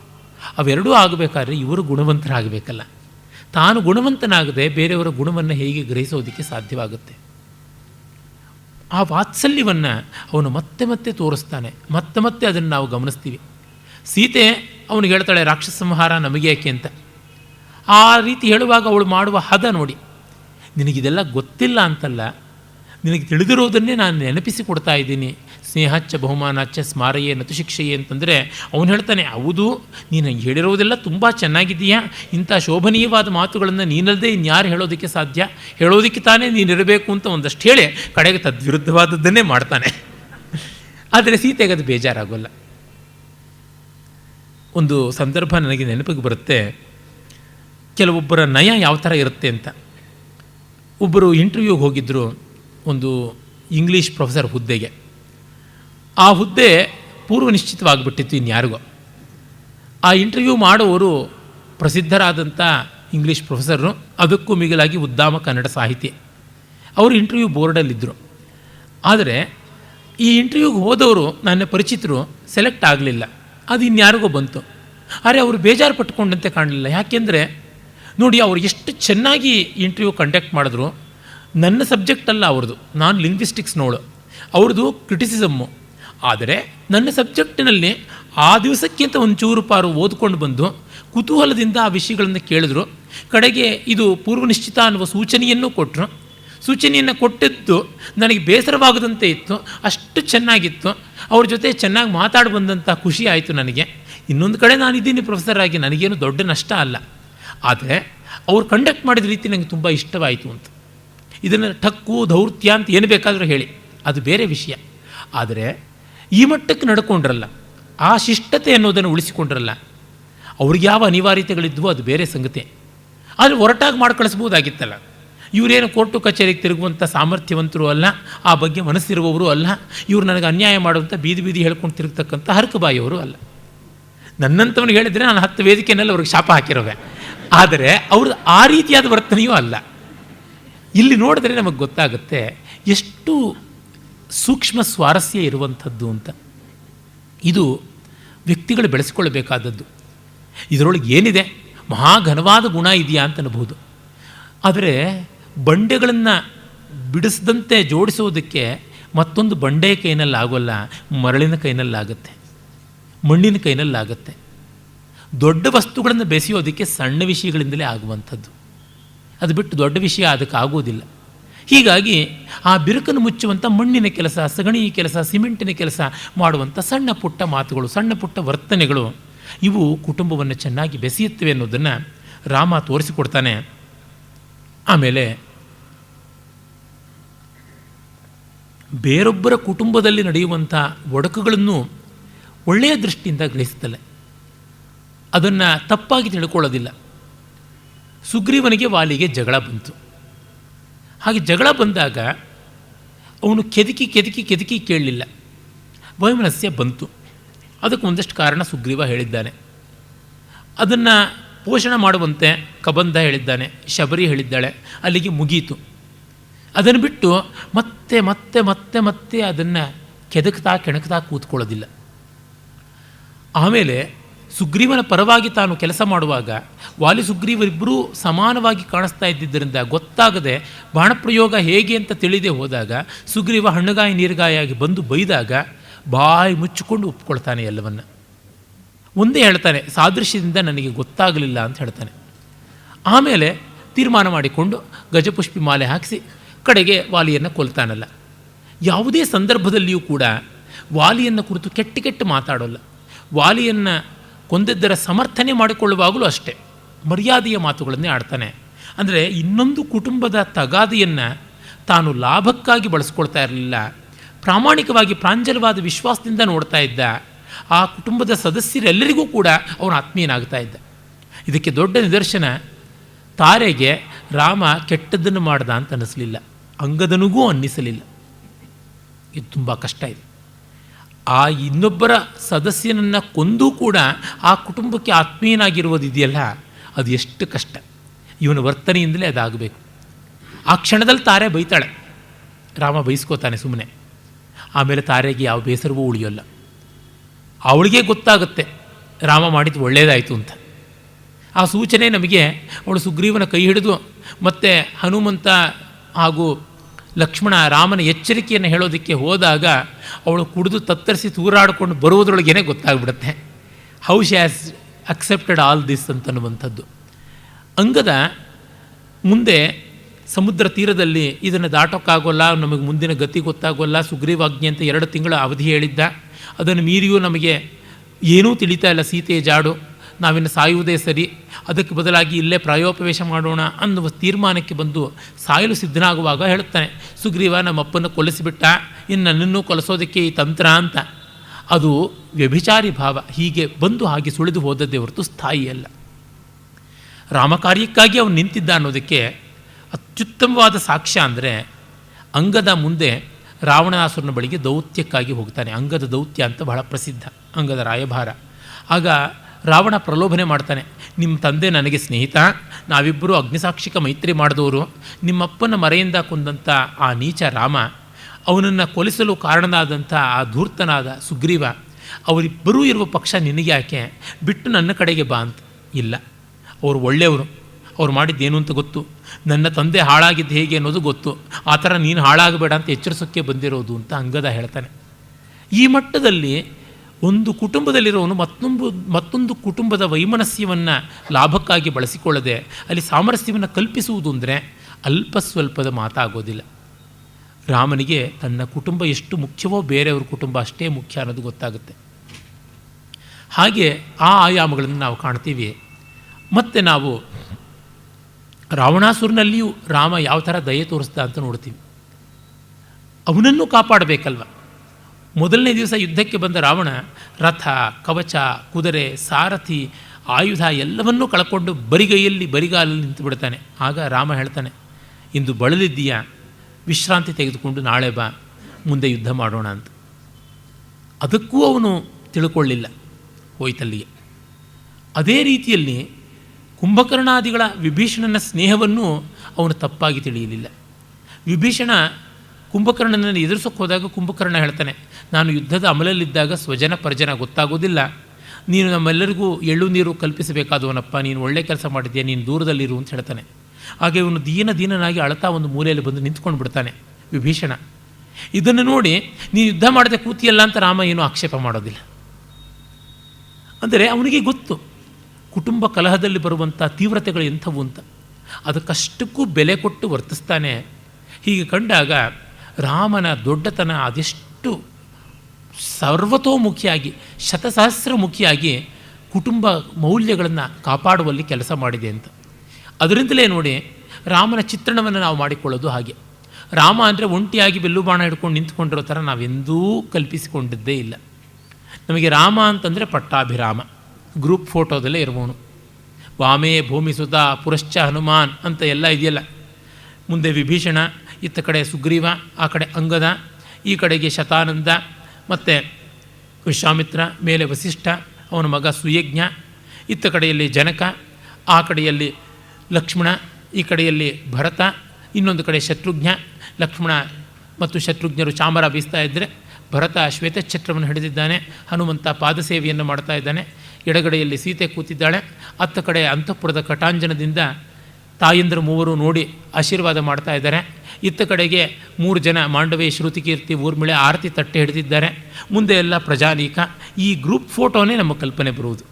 ಇಂಗ್ಲೀಷ್ ಸಿನಿಮಾಗಳಲ್ಲಿ ಯಾವತ್ತೂ ಗ್ರೂಪ್ ಫೋಟೋ ಇರೋಲ್ಲ. ನಮ್ಮ ದೇಶದ ಸಿನಿಮಾಗಳಲ್ಲಿಯೇ ಗ್ರೂಪ್ ಫೋಟೋ ಕಡೆಯಲ್ಲಿ ಶುಭಂ ಅಂತ ಬರುವಂಥದ್ದು. ಅಂದರೆ ರಾಮ ಆ ಒಂದು ಕೌಟುಂಬಿಕ ಆಯಾಮವನ್ನು ತನ್ನ ಇಡೀ ವರ್ತನೆಯಲ್ಲಿ ಮಾತ್ರವಲ್ಲದೆ ವಾಲ್ಮೀಕಿ ರಾಮಾಯಣದಲ್ಲಿ ಕೂಡ ಕಲ್ಪಿಸಿರುವಂಥದ್ದನ್ನು ಕಾಣ್ತೀವಿ. ನಮ್ಮ ದೇಶದ್ದು ದೊಡ್ಡದಾಗಿರುವ ಮೌಲ್ಯ ಕುಟುಂಬ ಅಂತಂದ್ವಿ. ಈ ಹೊತ್ತು ಅದಕ್ಕೂ ಕೂಡ ಸಂಚಕಾರ ಬಂದುಬಿಟ್ಟಿದೆ. ಹೀಗೆ ಸಂಚಕಾರ ಬಂದಿದ್ದಾಗ ರಾಮನ ಚಿಂತನೆ, ರಾಮಾಯಣದ ಆಲೋಡನೆ ನಮಗೆ ತುಂಬ ವಿಶೇಷವಾಗಿ ಪ್ರಯೋಜನಕಾರಿಯಾಗುತ್ತದೆ ಅಂತ ಅನಿಸುತ್ತೆ. ರಾಮನಾಗಲಿ, ಶಿವನಾಗಲಿ, ಕೃಷ್ಣನಾಗಲಿ ಇವರಲ್ಲಿ ಸಾಮಾನ್ಯವಾಗಿ ಕಾಣುವಂಥ ಧಾತು ಏನೆಂದರೆ ನಿಸ್ಪೃಹರು ಜ್ಞಾನಿಗಳು ಆಗಿದ್ದವರು. ನಿಸ್ಪೃಹನು ಜ್ಞಾನಿಯು ಬಲಶಾಲಿಯೂ ಆದವನು. ಏನು ಮಾಡಿದ್ರೂ ತಪ್ಪಿಲ್ಲ, ಮಾಡಿದ್ದೆಲ್ಲ ಸರಿ. ಶಿವನಾದರೂ ಅಷ್ಟೇ ನಿಸ್ಪೃಹ, ಯಾವ ಸ್ವಾರ್ಥವೂ ಇಲ್ಲ. ನಿಸ್ವಾರ್ಥಿಯಾದ ಸಶಕ್ತ ಜ್ಞಾನಿ ಅವನಿದ್ದಾನೆ. ಬಾಹು ಬುದ್ಧಿಬಲ ಎರಡೂ ಇರತಕ್ಕಂಥ ಜ್ಞಾನಿ ಏನು ಮಾಡಿದ್ರೂ ಸರಿ ಎನ್ನುವುದನ್ನು ತೋರ್ಪಡಿಸುವಂತಿದೆ. ಹಾಗಾಗಿ ರಾಮನ, ಕೃಷ್ಣನ ಅಥವಾ ಶಿವನ ಯಾರ ವರ್ತನೆಯಲ್ಲಿ ನಮಗೆ ಏರುಪೇರು ಕಂಡಿದೆ, ಇದು ತಪ್ಪು ಅದು ತಪ್ಪು ಅಂದರೆ ಇಲ್ಲಿ ನಮಗೆ ಕಾಣಬೇಕಾದ ಮೌಲ್ಯ. ಅವರಿಗೆ ಯಾವ ಸ್ವಾರ್ಥವೂ ಇರಲಿಲ್ಲ. ನೋಡಿ, ರಾಮನಂಥವನಿಗೂ ಕೆಲವೊಮ್ಮೆ ಕುಟುಂಬದ ಒತ್ತಡಗಳಲ್ಲಿ ತನ್ನನ್ನು ತಾನು ಜಸ್ಟಿಫೈ ಮಾಡಿಕೊಳ್ಳುವಂಥ, ತನ್ನನ್ನು ತಾನು ಡಿಫೆಂಡ್ ಮಾಡಿಕೊಳ್ಳುವಂಥ ಸ್ಥಿತಿ ಬಂದುಬಿಡುತ್ತೆ. One may have to prove his point ಅಂತೀವಲ್ಲ, ಆ ರೀತಿಯಾದ ಸ್ಥಿತಿ ಇರುತ್ತೆ. ಹಾಗೆ ಸ್ಥಿತಿ ಇದ್ದರೂ ಕೂಡ ಅದನ್ನು ತಪ್ಪಾಗಿ ತೆಗೆದುಕೊಳ್ಳುವಂತಿಲ್ಲ, ರೈಟ್ ಸ್ಪಿರಿಟಲ್ಲಿ ತೆಗೆದುಕೊಳ್ಳಬೇಕು. ಕೇಳ್ತಾಳೆ, ನೀನಿಷ್ಟು ಅನುಮಾನಿಸ್ತಾ ಇದೆಯಲ್ಲ ವನವಾಸಕ್ಕೆ ಅನ್ನುವಂಥ ಮಾತನ್ನು ಆಡ್ತಾಳೆ ಕೈಕೇಯಿ. ಕಾರಣ ಅವನು ತಂದೆಯ ಮೂರ್ಛೆ ಜಾಗೃತವಾಗಲಿ ಮತ್ತು ಸ್ವಲ್ಪ ಸನ್ನಿವೇಶ ತಿಳಿಯಾಗಲಿ ಅಂತೆಲ್ಲ ಕಾಯ್ತಿರ್ತಾನೆ. ಅದನ್ನು ತಪ್ಪಾಗಿ ತಿಳ್ಕೊಳ್ತಾಳೆ, ಇವನು ರಾಜ್ಯಲೋಭಿಯಾಗಿದ್ದಾನೆ ಅಂತ ಕೈಕೇಯಿ. ಆಗ ರಾಮ ಸ್ಪಷ್ಟವಾಗಿ ಹೇಳ್ತಾನೆ, ನಾಹಮರ್ಥಪರೋ ದೇವಿ ಲೋಕಮವಸ್ತು ಮುತ್ಸಹೆ ವಿದ್ಧಿಮಾಂ ಋಷಿಭಿಸ್ತುಲ್ಯಂ ಕೇವಲಂ ಧರ್ಮಮಾಸ್ಥಿತಂ. ನಾನು ದುಡ್ಡು ಕಾಸಿಗೆ ಮರುಳಾಗುವ ಮನುಷ್ಯ ಅಲ್ಲಮ್ಮ, ನಾನು ಧರ್ಮಕ್ಕೇ ನೆಲೆ ನಿಂತವನು, ಋಷಿಗಳ ಸಮಾನ ಅಂತ ನನ್ನ ತಿಳುಕು ಅನ್ನುವ ಮಾತನ್ನು ಹೇಳ್ತಾನೆ. ಹಾಗೆಯೇ ಇವನು ಹಿಂದೆ 14 ವರ್ಷದ ಜೀವನಕ್ಕೆ, ಸುಖ ಜೀವನಕ್ಕೆ ಬೇಕಾಗಿರುವ ಎಲ್ಲ ಸಾಮಗ್ರಿಯೂ ಹೋಗಲಿ, ಎಲ್ಲ ಸಂಭಾರವೂ ಹೋಗಲಿ ಅಂತ ದಶರಥ ಹೇಳಿದ್ರೆ ಕೇಳ್ತಾಳೆ, ಇವನು ಹಿಂದೆ ಎಲ್ಲ ಕಳಿಸಿಬಿಟ್ಟು ನಮ್ಮನ್ನು ಖಾಲಿ ಹೆಂಡದ ಬುರುಡೆ ತರಹ ಏನೂ ಇಲ್ಲದೇ ಇರುವ ರಾಜ್ಯನ ಉಳಿಸ್ತಾ ಇದೆಯಾ ಅಂತ ಕೈಕೇಯಿ ದಶರಥನ. ಆಗ ರಾಮ ಹೇಳ್ತಾನೆ, ನನಗಿವು ಯಾವುದೂ ಬೇಕಿಲ್ಲ, ಒಂದು ಗುದ್ದಲಿ ಒಂದು ಬುಟ್ಟಿ ಇಷ್ಟೇ ಸಾಕು. ಖನಿತ್ರಂ ಪಿಟಕಂಚೋಬೆ ಸಮಾನೈತ ಸತ್ವರಂ ಅನ್ನುವ ಮಾತನ್ನು ಹೇಳ್ತಾನೆ. ಯಾವ ಒಂದು ಸೀನನ್ನು ಕ್ರಿಯೇಟ್ ಮಾಡುವಂಥ ಸಂದರ್ಭ ಬಂದರೂ ಅದನ್ನು ಪ್ರೊಲಾಂಗ್ ಮಾಡೋದಕ್ಕೆ ಇಷ್ಟಪಡೋದಿಲ್ಲ. ನಾರು ಬಟ್ಟೆಯನ್ನು ಉಟ್ಟುಕೊಳ್ಳೋದು ಹೇಗೆ ಅಂತ ಗೊತ್ತಿಲ್ಲದೆ ಬಲೆಯನ್ನು ಕಂಡ ಹೆಣ್ಣು ಜಿಂಕಿಯಂತೆ ಸೀತೆ ಹರಿಣೀವಾಗು ರಾಮಿವ ಒದ್ದಾಡ್ತಾ ಇದ್ದರೆ ತಾನು ಅವಳ ರೇಷ್ಮೆ ಸೀರೆ ಮೇಲೆ ಅದನ್ನು ಸುತ್ತಿ ಬಾ ಇನ್ನು ಹೋಗೋಣ, ಇದು ಗೊತ್ತಿಲ್ಲ ಅಂತ ದೊಡ್ಡ ದುಃಖ, ಮತ್ತೆಲ್ಲರೂ ಅಳುವುದು, ಅದೆಲ್ಲ ಆಗುವುದು ಬೇಡ ಅಂತ. ಹೀಗೆ ವಿಷಮ ಸನ್ನಿವೇಶಗಳನ್ನು ತನ್ನ ಉದಾರತೆಯ ಪ್ರಾಮಾಣಿಕತೆಯ ನಯದಿಂದ ದಾಟಿಸ್ತಾ ಇದ್ದನಲ್ಲ, ಅದು ಬಹಳ ಬಹಳ ದೊಡ್ಡದು. ಇಂತಹ ಮಹನೀಯತೆಯ ರಾಮ ಕುಟುಂಬ ಸಾಮರಸ್ಯವಾಗಿ ನಿಂತಿರೋದ್ರೊಳಗೆ ಯಾವ ಆಶ್ಚರ್ಯವೂ ಇಲ್ಲ. ಆದರೆ ಇವನ ಕೌಟುಂಬಿಕ ಸಾಮರಸ್ಯ ರಾಷ್ಟ್ರ ಜೀವನಕ್ಕೂ ಪಥ್ಯವಾಗಿತ್ತು. ಮತ್ತು ಈ ಕೌಟುಂಬಿಕ ಸಾಮರಸ್ಯದ ಮೂಲ ಕೇಂದ್ರ ವ್ಯಕ್ತಿತ್ವದ ನೈರ್ಮಲ್ಯದಲ್ಲಿ, ವ್ಯಕ್ತಿತ್ವದ ನೈರ್ಭರ್ಯದಲ್ಲಿ, ತುಂಬುತನದಲ್ಲಿ ಇತ್ತು ಅಂತ ಗೊತ್ತಾಗುತ್ತೆ. ಹೀಗೆ ಮುಂದಿನ ಕೃಷ್ಣ, ಮೊದಲಿನ ಶಿವ, ಇವರಿಬ್ಬರಿಗೆ ಸೇತುಭೂತವಾಗಿರ್ತಕ್ಕಂಥವನು ಶ್ರೀರಾಮಚಂದ್ರ. ನಾಡದ್ದು ಗುರುವಾರ ಕೃಷ್ಣನ ಬಗೆಗೆ ನೋಡೋಣ. ನಮಸ್ಕಾರ.